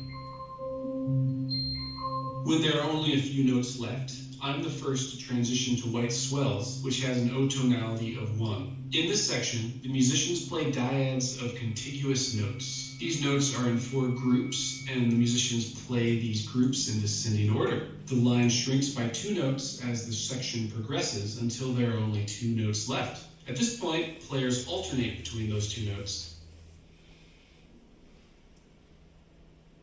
When there is only 1 note left, everybody plays swells on that 1 note until I trigger the last scene, which has no visible notes. Players individually finish their last swell, and those notes are allowed to decay in the darkness. Having spent a month learning all of the sections in Polytope, we spent the remaining 4 rehearsals working on difficult sections and practicing running the whole piece. We also started rehearsing in darkness with the live feed video. Though there have been many good performances of Polytope, I've never been able to get satisfactory documentation of it. We had planned to record a high-quality video in summer of 2020, but with pandemic conditions as they were, I didn't even try to schedule that. The only Polytope musician I've seen in person, rather than remotely, since then is Federico Locke, who played bass in my Concerto for Having Fun with Elvis on Stage in November 2020. An album of Polytope was released on Orinda Records in 2018, though it doesn't include the visual element of the piece. Now that things are starting to reopen in the US, I hope to finally start scheduling some time to record a good video of Polytope. My future intermedia performances will take what I have learned from Polytope and combine it with Unity-based 3D animations to explore Irv Wilson's combination product sets. Thanks for listening.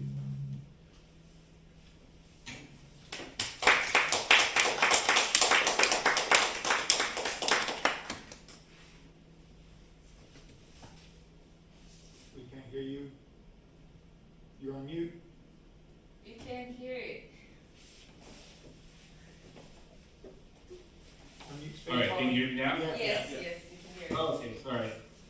Yeah, are there any questions before you wrap it up here? I know that I know a lot of info kind of coming to me. Any questions? I guess the synthesis in live, was that just like additive? I mean, you mentioned envelopes and stuff, but like what's going on there? Yeah, the sound sources were quite simple actually. It's just a sine wave, and I ended up just using the sampler in there and just using just a straight sine wave.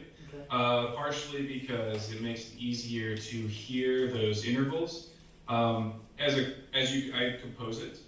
Now that I'm kind of revising the piece, what I want to do with it next, as we do a nicer documentation of it, is make some sort of additive synthesis, so you can hear some of the higher frequencies as you hear an attack, it's a bit more, you hear those higher frequencies going on. So yeah, that's coming next, but it was just very simple sine waves, nothing beyond that. But with some reverb or something, so everything kind of, or was it just the decay was?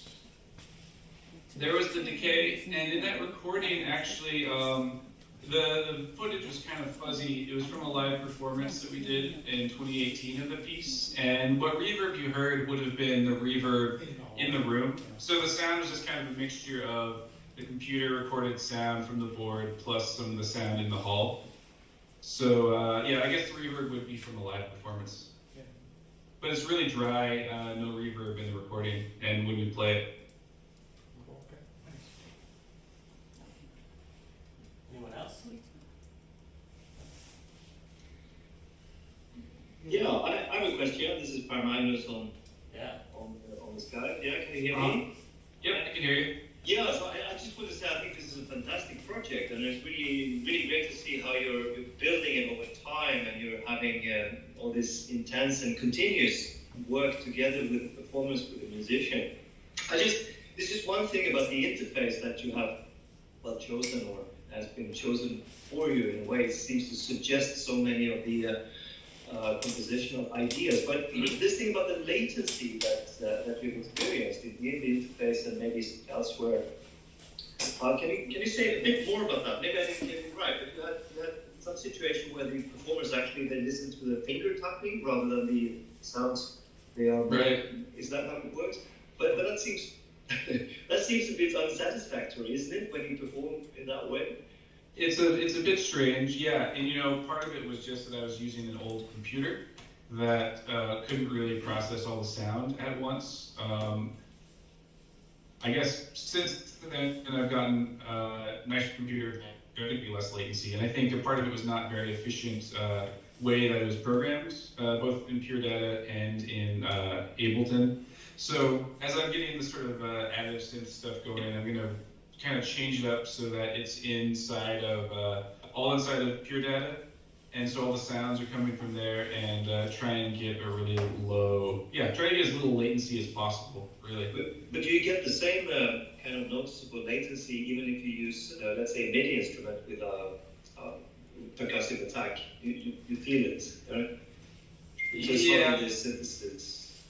I mean, yeah, I think it seemed like he was mostly in the processing of the computer's ability to kind of process and get the note out. Is the impression that I got, and yeah, so that's my understanding. So hopefully, I'm going to try and put it all in Pure Data and see if that helps lower latency and have a smaller cache and all this stuff, just to see if that works. But yeah, if you have any suggestions for that, I'd appreciate that. Like you bring up the point of like once you hit the note, whether it is a MIDI instrument or this, what's it called, the it's not the instrument there, the launch pad. The launch pad. Once you hit it, it's too late. The sound should have already been made. The attack should have been made. But so it's like the Don Buchla came up with a great idea. Maybe the launch pad people can figure this out too. A way of tracking the finger before it hits the key. Well, I guess with the marimba lumina, it was the sticks that the marimba player is playing, and he tracks the speed of them before it hits the key. So when the marimba player hits the key, the sound is already being made. So it feels like a real instrument. So if you could do something, put something on your fingers that maybe are metallic, or I don't know what, something that can be tracked by. That would be like a super expensive interface, but the point is you could have the sound being made as your finger is hitting the key, not after. Yeah, that's a good point, and being able to track that. I've been actually working, kind of slowly developing a piece with a flautist here in California, we're going to try to use one of those ring controllers that kind of tracks motion and see if we can get something with that. And I guess part of it is that next step of developing it and seeing if we can get that so that you can track it ahead of time. Yeah, there's a lot of interface changes I'd like to make, including something like that, because you can even see visually that motion when people are performing. But also, eventually, what I'd like to do is get away from these controllers, which are, I guess, square grid. Do a generalized keyboard sort of shape, which is the sort of hexagon-shaped keyboards. It seems like there's a lot of options there. There's the Irv Wilson versions of it, which I can't remember. I think Star Labs makes those, but there's also the Lumatone one, which is lights up already on its own. but it needs to be something I can program and make it do whatever I want it to do. So yeah, that's a good point. I feel like those would be the two things to do some sort of track of the hands, because the hands are also a visual integral component, but also changing the shape of the interface itself in some way. That's the next step. Just one more comment on that, because I think the tracking of hands, it's yeah, that's great, but it's also very laborsome or sort of research intensive approach. I just wonder if you come across the similar setup by Palle Dahlstedt and Per-Anders Nilsson. So they perform as a duo, and they have similar interfaces and a very rhythmic performance typically. So Palle, he said in a talk that they typically use a hardware synthesizer, this Nord synthesizer, right. Swedish make, and that was partly to just reduce reduce the synthesis latency, and a quite interesting whole project setup that you might find interesting. I can send you names and such in the chat, maybe, if you're interested. Yeah, that would be great. I'd love to hear that. And yeah, anyway, I guess doing it via MIDI as opposed to USB or whatever might actually help. Exactly. So their whole thing is, of course, MIDI control, but the hardware synthesizer is physical modeling right. synthesizer. Yeah. Yeah, if you could put that in the chat, I'd love to check those names out. Yeah. Thanks.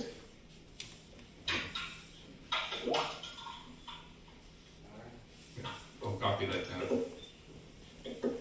Any other questions before we move on? We have time for one more question, if I may. Yeah. Yeah. No, I think it's a really great project, and it seems so much fun, probably fun to play and to experience live. But there's a lot of novelty in here. It's the novelty of the instrument, of the physical haptic interface, and then it's the novelty of the composition itself. It's also the novelty for many people of the aesthetics, let's say. So at least these three big things.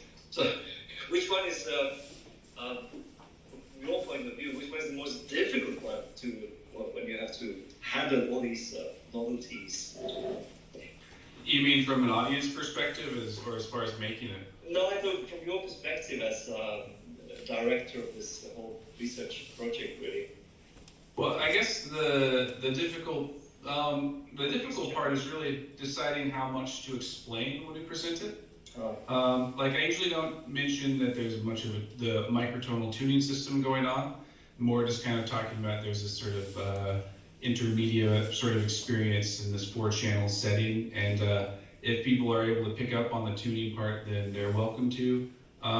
So it's I guess it becomes like that's kind of the thing. The main thing is deciding which parts to leave out and let people discover, and which parts to tell everybody.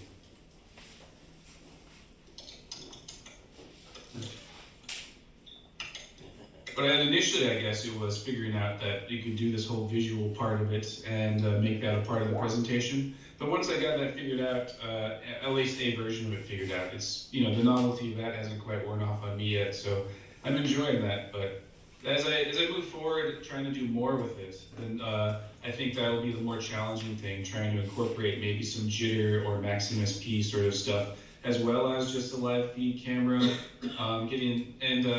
I guess I have some other collaborators that work in theater and such that I'm going to try and work with to make those parts a bit more, refined in a way that someone who spends their life in theater would know how to do in a way that I can't. So I'm starting to seek out some people to work on with this, to work on the stuff with, so that it can go to the next step beyond what I can imagine myself.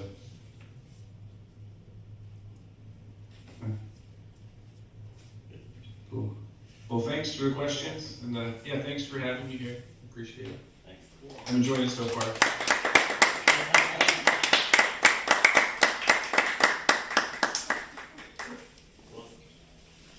Okay. Well, our next presenters are Ryu Ikashiro. And for Magnus Lingeberg, who you probably know from having been here so many times. So I'll skip the introductions in order to get right to it. They're going to talk to us about their sound lab and electroacoustic music in Hong Kong. So welcome our pair of presenters.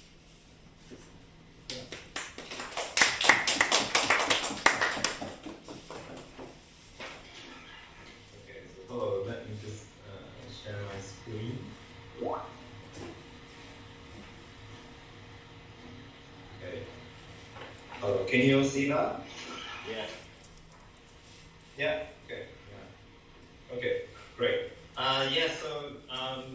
Hello everyone. It's a great pleasure to be here.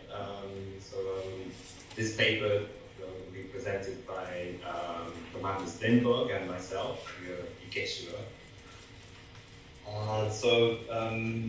The title is Sound Lab and Electroacoustic Music in Hong Kong.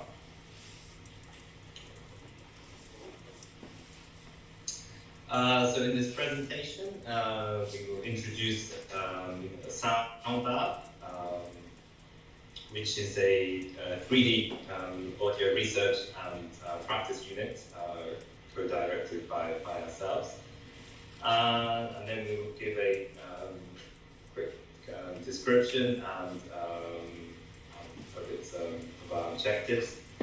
And then we will present some preliminary research into the local context of electroacoustic music in Hong Kong, to which we aim to contribute through our activities. And then we will present a design for a high-density loudspeaker array, which is going to be installed quite soon. So we will be giving you, we'll discuss, our considerations, equipment, space, and usage. And then we will close by giving an outline of our future plans. Okay. So Sound Lab, so we are a physical laboratory space, and we are aiming to set up a loudspeaker array dedicated to high spatial resolution audio. This is the space that we have. There'll be more on that shortly. So we've been running since November last year. We are, as faculty, we are part of the School of Creative Media at the City University of Hong Kong. It's a very interdisciplinary school. So our interests as a school include new media, art and installation, human-computer interaction and computer graphics, software, art, machine learning and AI, physical computing and fabrication, playable media, sound art, animation, film, video, and photography, socially and ecologically engaged art, and media and cultural studies. So part of that, we are part of this big mixture of interests and fields. And we are located in this building, in this very photogenic building designed by Liebeskind, in which there are no right angles. And so we've been here for, so we as faculty have been here for over a year, or just over a year. And then Sound Lab was started with initial funding from ASIN, which is the Center for Applied Computing and Interactive Media.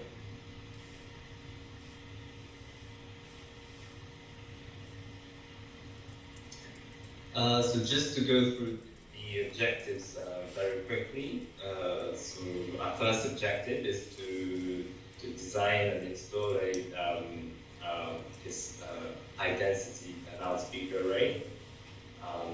So there will be more on plans later on in this presentation. And then the second aim is concerns research, so research into perception, and also practice, compositions and electroacoustic music, computer music, and soundscape, and research into sonification, possibly in conjunction with other media as well. And then this next objective concerns teaching. So eventually we aim to develop courses related to our interests in regards to the use of this loudspeaker array, and then also to I guess not forget perhaps our responsibilities in terms of outreach, and so that's what this next section will be about. So those are the 6 objectives. And then now we move on to electroacoustic music in Hong Kong in general. Okay, so I'll say a few words about that. So we think, and we've heard many voices, that electroacoustic music from Hong Kong is not generally known, at least not if you compare with Hong Kong EDM or pop music in general. Both of us, both you and myself, we are fairly newly time in town, it's less than 2 years. So we started by conducting a round of email interviews with local sound artists and composers, some snowball sampling and convenient samples, just by asking around and finding out who is actually doing potentially electroacoustic music. Oh, Leo, next slide, please. You have the slides. Yes. These are the kind of questions that we're interested in. Of course, the artists themselves and how they relate to this word or to this genre. And this is the discussion itself. Is this really an applicable term in the context of Hong Kong? Probably not, actually. It's a bit too early to say. And then what are the background inspirations? We're also interested in their relations to institutions. So some of them are working in institutions and others are part of the independent scene. Next slide.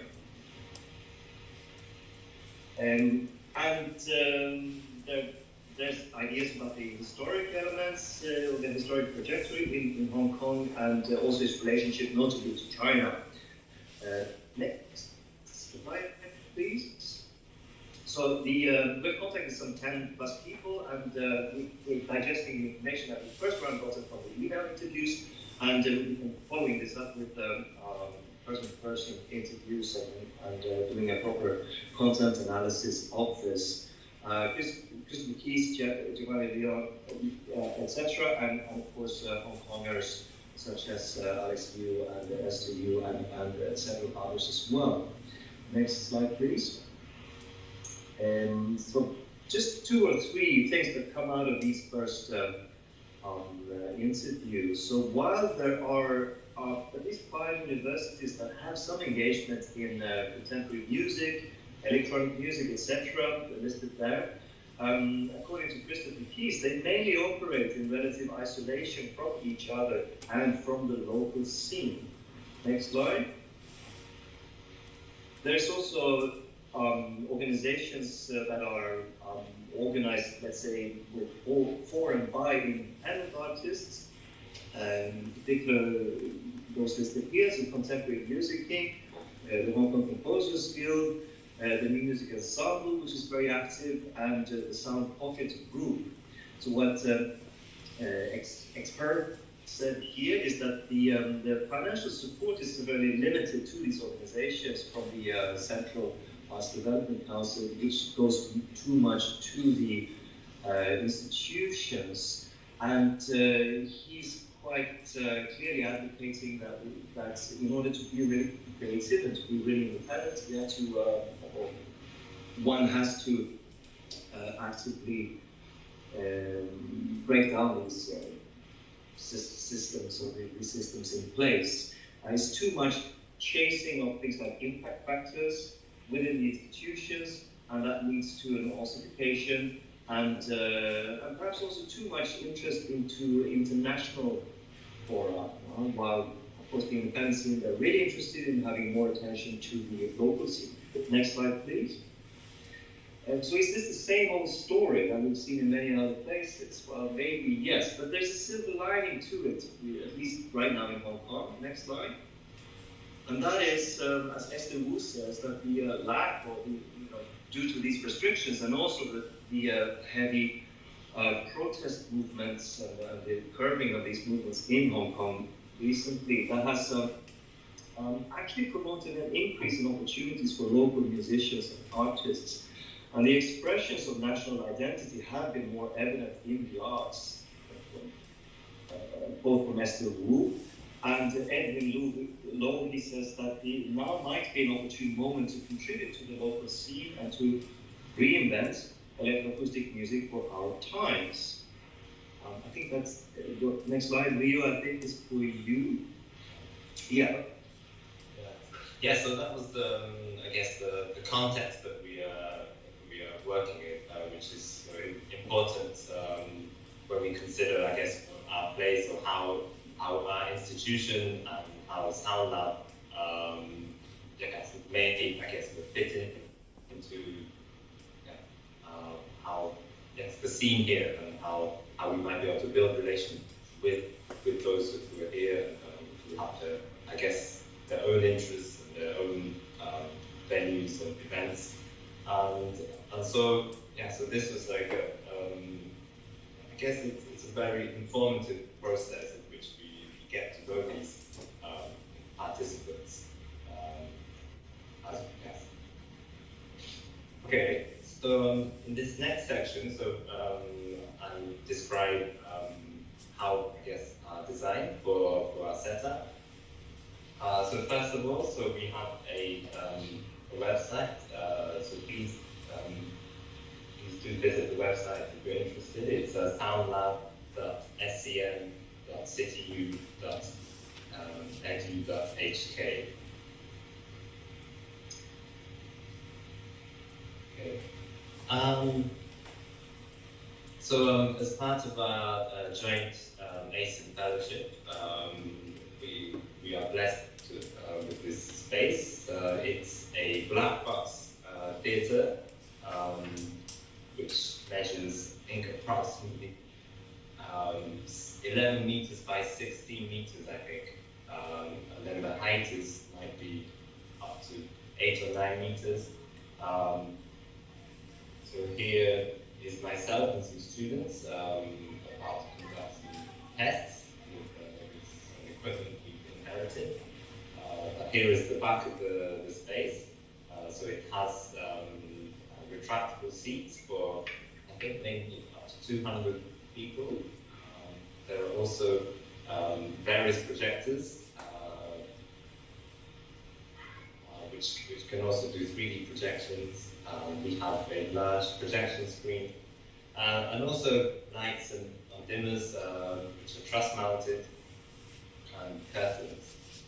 So considering the size of the space, it's the acoustic, but the dampening is quite effective. This is the front of the space. We have a large screen. And then here are the trusses. Currently, they're used to raise and lower the lights. So one of its uses is it's for shooting promotional videos, which many people in the university use, including the president.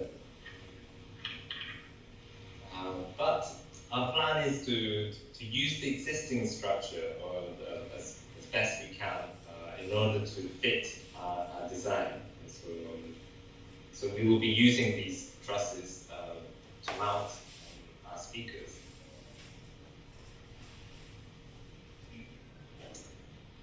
So while we were considering, like what to do with our space and how best to configure our equipment, we sought advice from various people at institutions institutions with comparable facilities.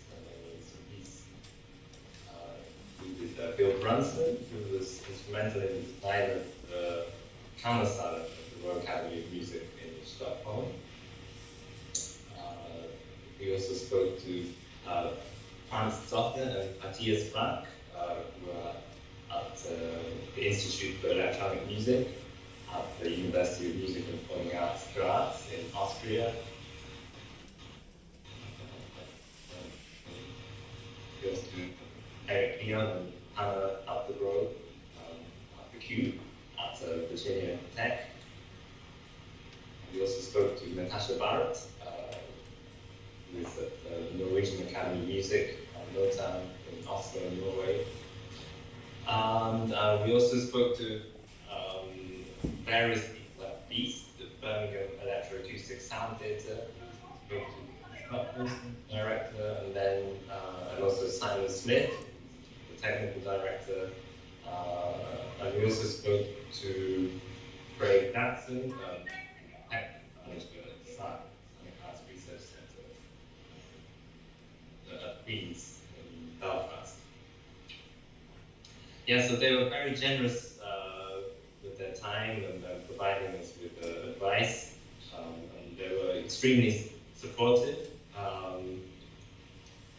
And yes, and so with this, I guess, wealth of information and considering the space that we have, the objectives, and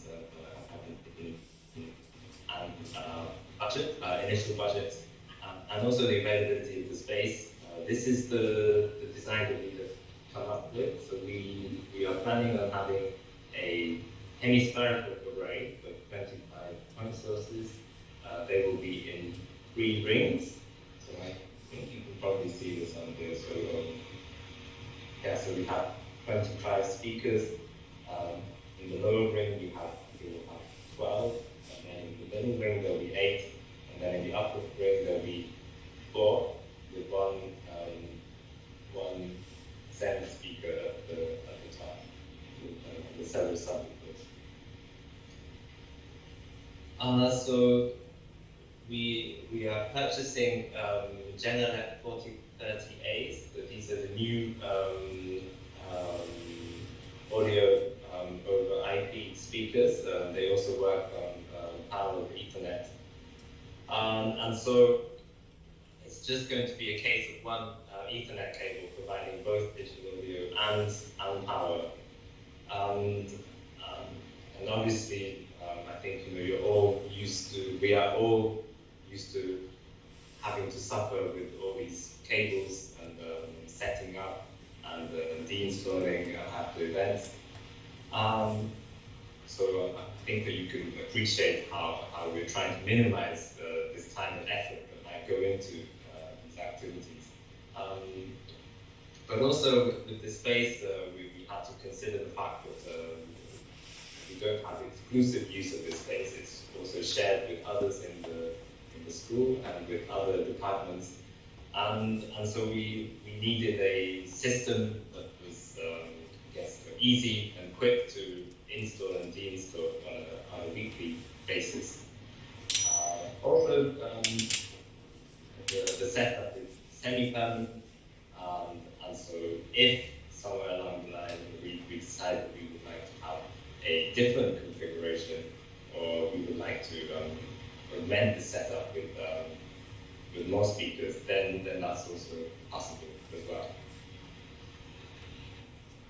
And we imagine that our uses might develop depending on how our activities go, including our outreach work.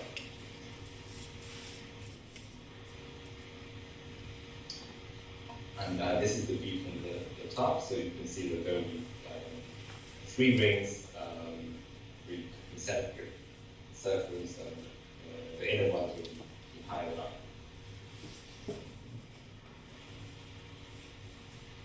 So Sound Lab is not just these speakers. We have a physical space which we think is very important. But we also, I think with the activities that we are trying to organize and the research and practice, and that's also important, as well as the pedagogy. So we began a series of student concerts, and so this image is from the first one. This is a shot from the concert.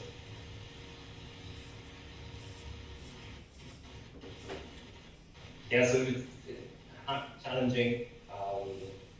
So I think this photo is quite nice. It captures this massive space. But I think if you really look carefully, you notice that perhaps there aren't that many people. But actually, this was at maximum capacity. So we started during the pandemic, and so it was very challenging. With some of our events, they had to be closed due to the various restrictions we had. Okay, and this is an image of our performance, our student performance from the first concert. Okay. And now, yeah, over to you for a second. Okay, thank you. I'll just mention our plans for the upcoming end of this year and going into next year. We click through all the basically things. So we're continuing aspiring to do having visiting artists, but we will do one or two concerts with local artists as well. It's coming out from this round of interviews. Rio, just click through the other just give an overview. And the student concerts, we do one student concert at the end of November. In January, we are organizing a conference for data art and climate action. You're all welcome to check that one out, and including some music events and a symposium proceedings and so forth. We have collaborations within the AMSA, so the Acoustic Music Studies Asia Network, and I hope you're all very much involved in that one. So AMSA Day is 20th of November, and in June next year there's the conference, which is going to be the 1st to 4th of June. In between these two, we're part of organizing the ICMC Asia Showcase, and this hasn't been broadcast widely yet, but it's going to happen in March. 4 people who are members of the ICMA and based in Asia. So these are our outreach events. We try to find a balance between these international things, but also the very important anchoring our events locally. While continuing to do our own, Leo and myself, the experimental research and compositions as well. So I think this is all we have for the slides. It's just another great view of the space, which very soon, very soon we have 18 out of these 25 loudspeakers we just delivered to us physically, so they're waiting to be installed. And then the remaining 7 in the beginning of next year. So then we will have the full hemispheric array coming out before long. So you're all very welcome to come and visit physically in Hong Kong and get to hear a great sound from the Sound Lab. Yes, thank you. Yes, please visit. Yeah, once it's all set up. Okay, thanks for your attention, and take some questions if there are any.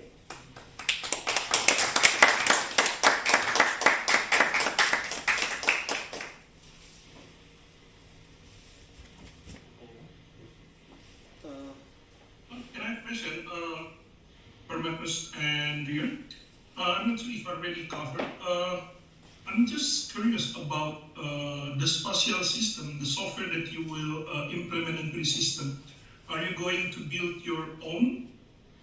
And will that be kind of like, fixed sound projection system, like this common ambisonic software, or it will be like,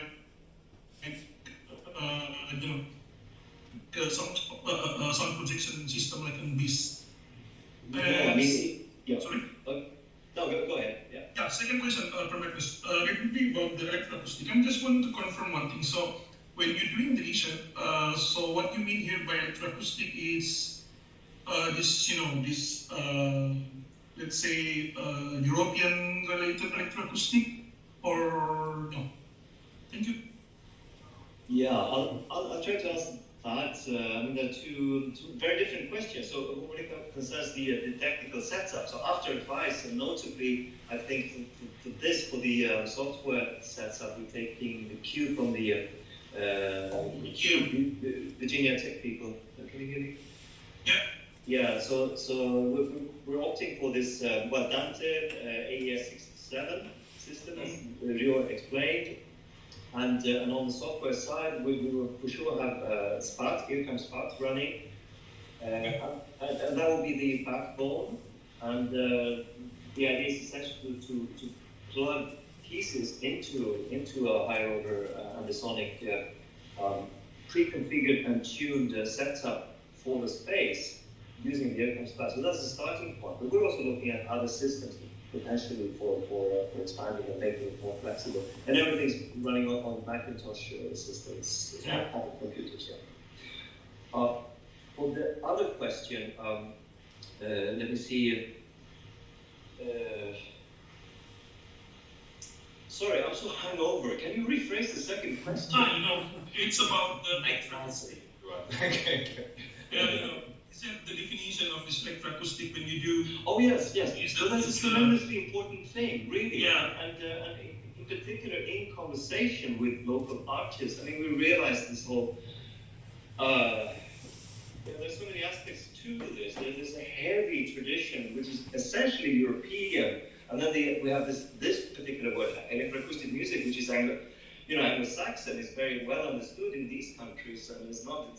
Well, it's used also in France, but actually not in Germany, and not used in Scandinavia, for example. And it's not a word that harmonizes well with how these people, these 10 or so people that we're getting, they don't really like this term. So they're okay, so what do you use? How do you want to speak about these things?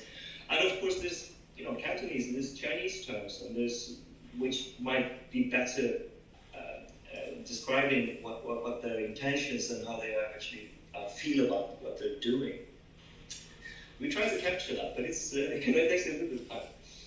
Yeah, because Prometheus, for example, I would reflect with the condition in Indonesia, and the experimental music is quite prominent in our region, not only Indonesia but in Hong Kong, Singapore, China, and it has also heavily supported by European art institution.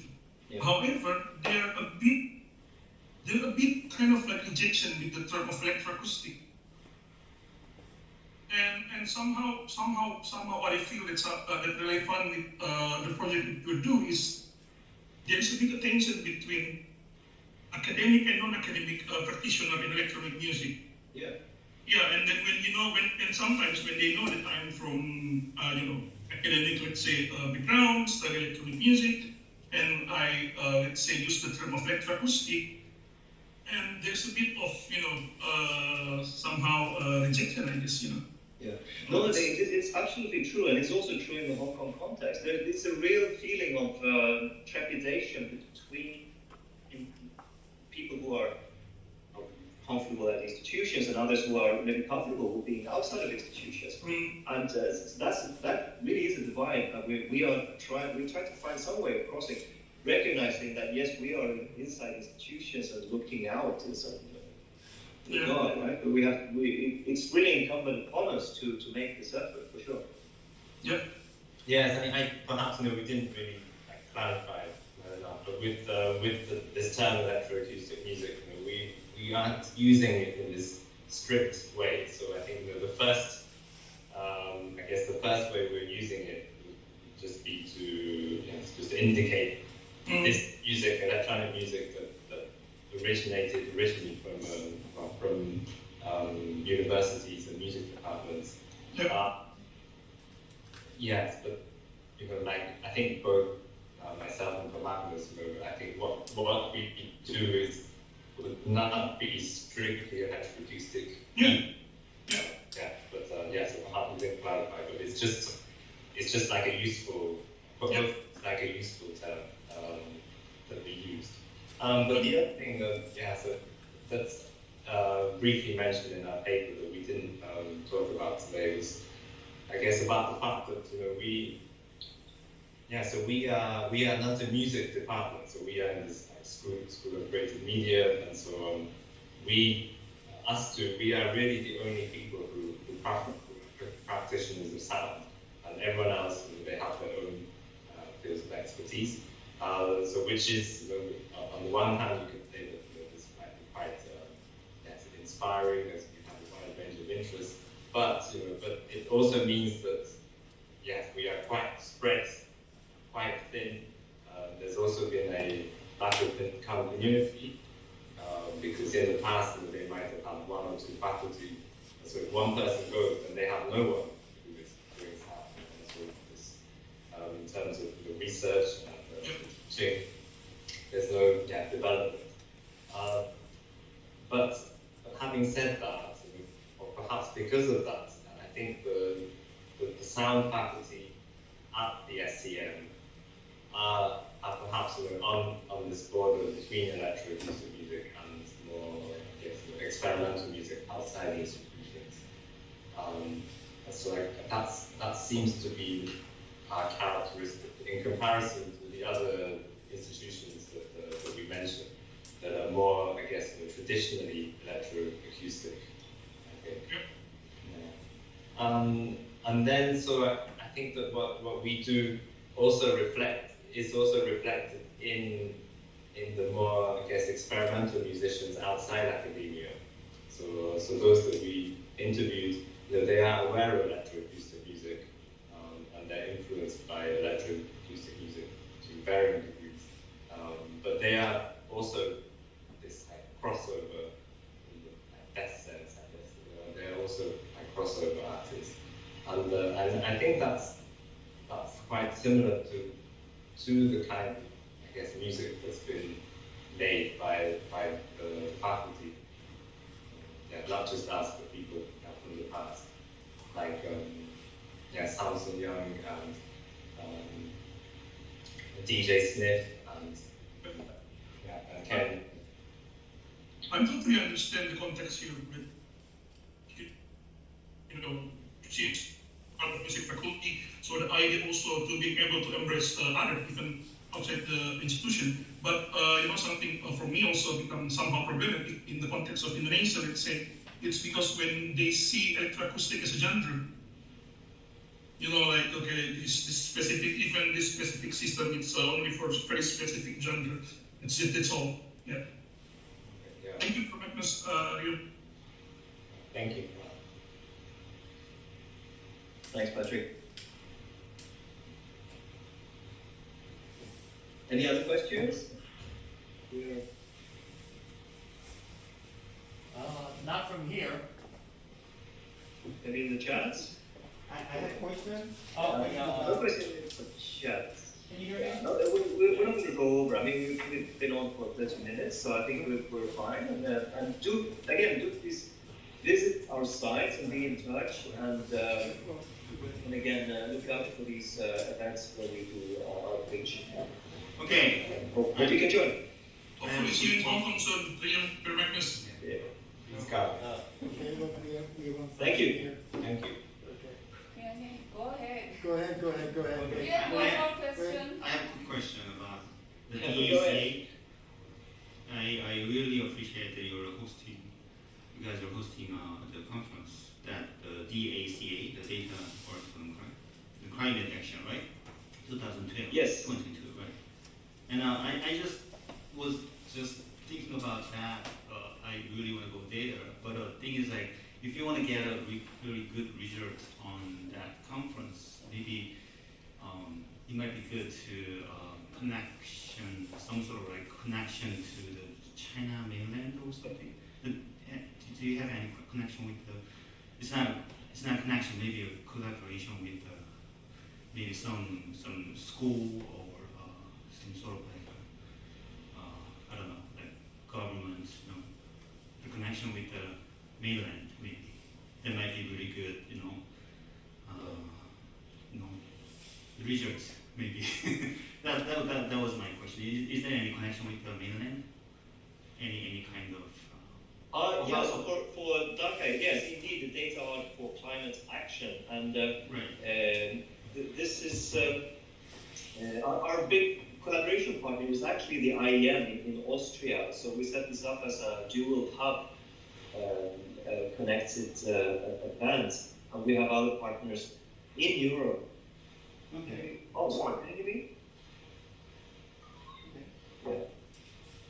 Yeah, but believe you me, I've contacted people in mainland China, but I didn't find the right ones for this event. So we don't have any close collaborating with Dhaka next year, but definitely open to do so.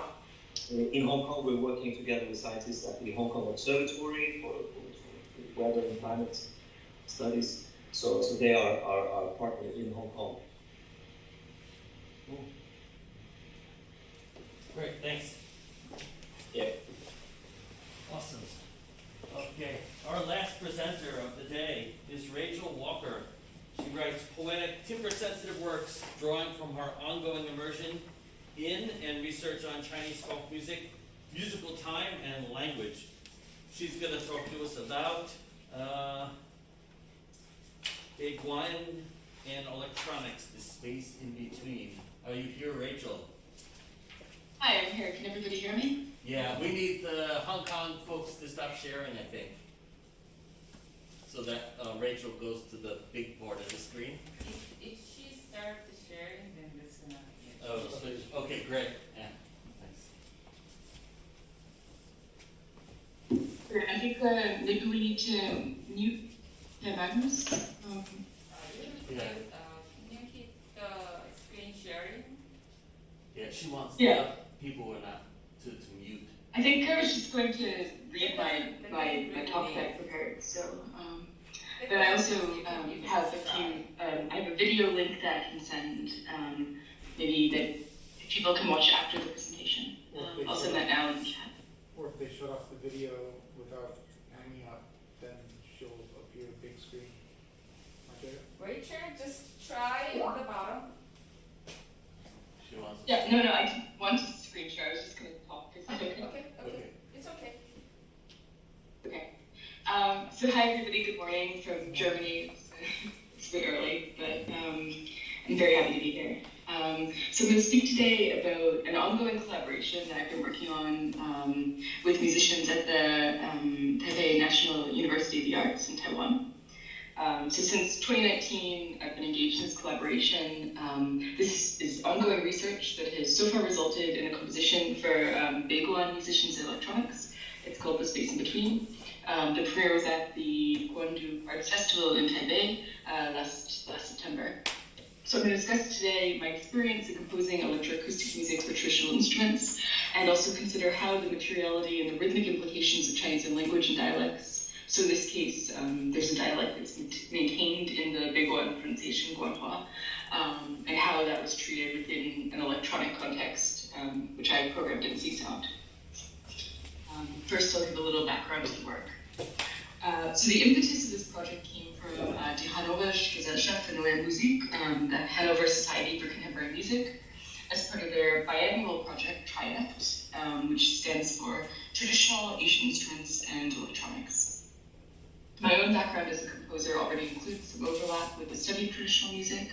I first went to Taiwan in 2014 on a research grant from the University of Cincinnati Research Council, and from 2015 to 2019, I was based mainly in Beijing, where I studied and composed new works for Chinese instruments.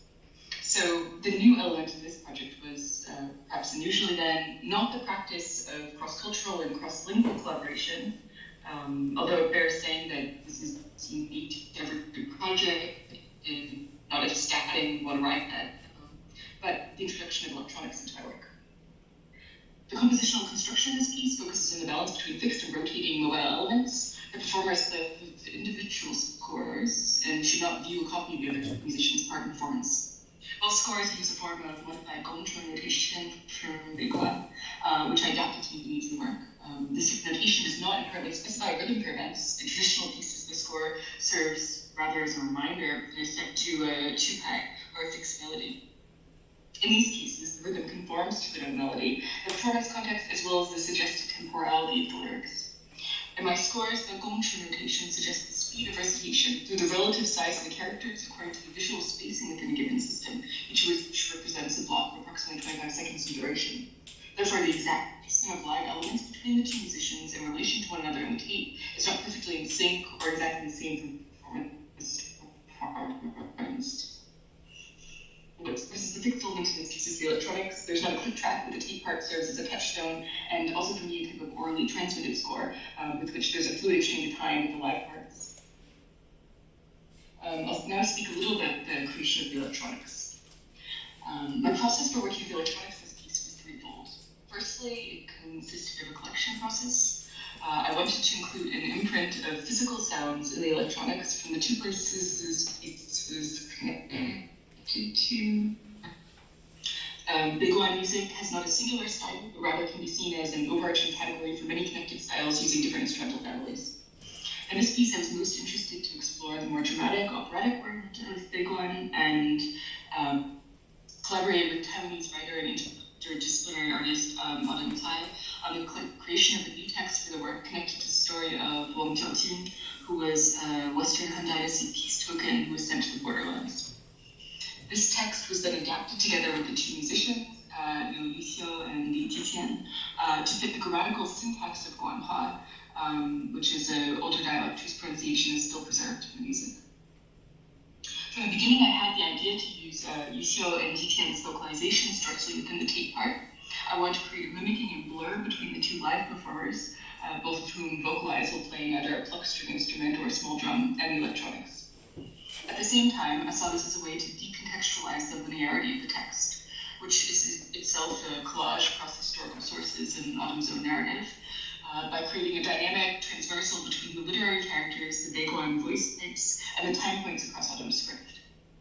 At the collection stage, Liu Xiu and Jiqian recorded excerpts from Autumn's text using the different character and voice archetypes from Beiguan, which vary in the age and gender the performer assumes.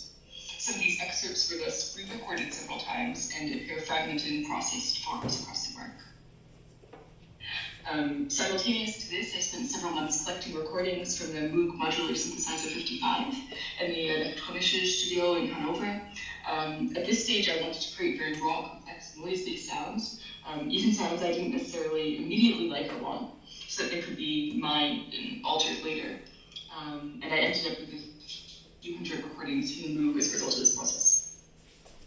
The second stage of the creation of the tape part involved mining the raw data from stage one. With C-Sound, I was especially interested in creating small webs of material with cycles and random functions so as to unwind and further explore the details and rhythms of the Guanhua vocalizations. For the voice, it was relatively easy to understand how the material would react, but I couldn't necessarily predict how the Moog material would react alongside the voice recordings within some of these smaller modules.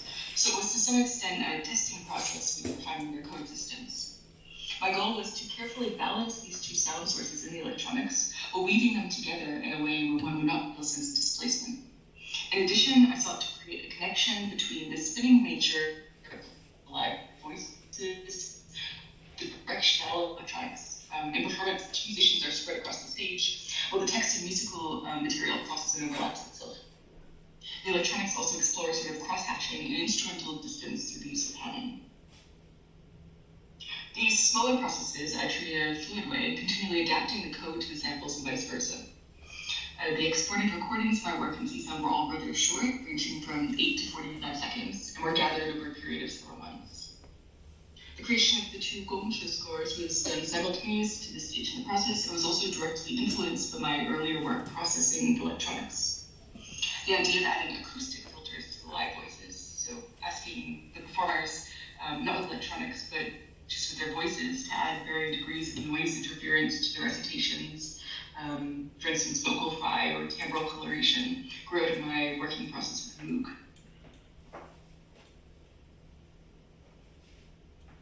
The composition of the electronic tape itself, although all of my smaller exports from C-Sound were left intentionally open in the mining stage, I began to adapt and categorize the material by their timbral content, literary meaning and speaker, plus the musical need into a fixed version. I wish to create a sonic environment which is spinning mobile between individual and interrelated moments, both across and within the tape and the live voices would be possible.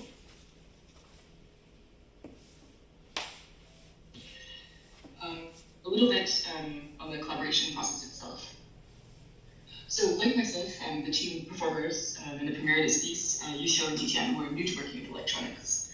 And although they had not previously worked with living composers from outside the Taiwanese context, it was actually a very, very smooth working process. And they had no qualms with integrating new technology into their performance. The thing that was maybe a more radical idea was the usage of a new text from a living writer within a traditional music setting. But it was one that, through the working process, they warmed to. So, but I think that in this overall context, having linguistic access is very important for creating an open, fluid exchange between the musicians, the writer, and myself. I would say that the logistical challenges of this piece came largely from the difficulties in rehearsing across the internet during the pandemic.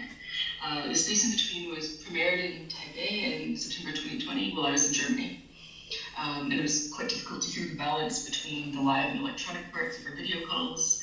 And I was not there in the hall to adjust the levels during the concert. So I think in this situation there is a high level of trust required with the performers. But the good news is that this piece will be performed again in November in so a chance to continue working on the piece through that. And in the second performance, we changed a few things with the positioning of the speakers, and also the performers have changed slightly. So one of the parts will now be split up between two other performers. But it's a bit fluid with how the instrumental parts work. The tape largely remain the same. So I'm looking forward to that.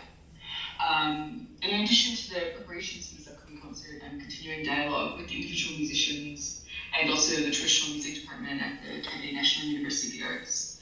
I think this type of work demands kind of a considerable investment of time and research in order to approach it in a comprehensive way, but also that the expressive breadth of Beiguan music merits really very continued and detailed exploration. So that was the talk part of this. I sent the link to the piece. I thought that maybe we could hear just a little bit of it. The only thing is that because this is a recording of a live performance, the electronics are actually a little bit difficult to hear. But I guess if we all mute ourselves, we can maybe hear a little bit of the piece and then go to questions. Yeah, she sent the link in the chat. She sent the link in the chat to Yes, YouTube. yes. So.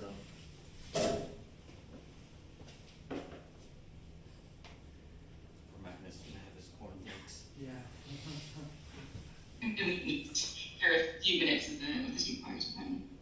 Okay. Okay. So you want to play the whole video? It's about 6.5 minutes. I don't know if we have time. How are we doing?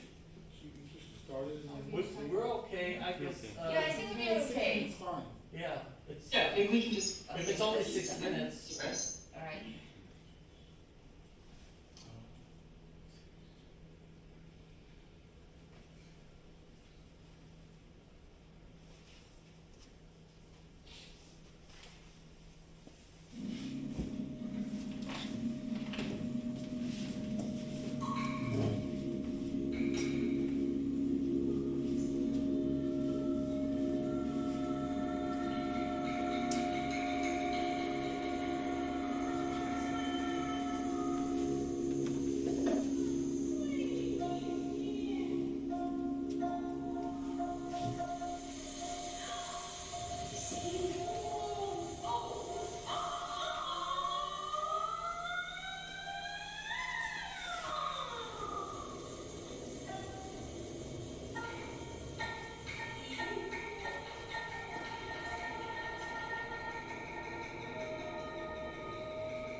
guess if anyone has questions, we can just go to that.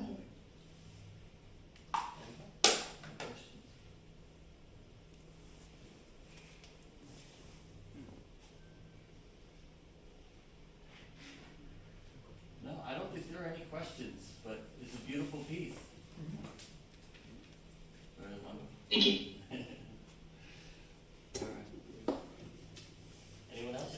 No? Okay, great. Cool. Thanks. Excellent.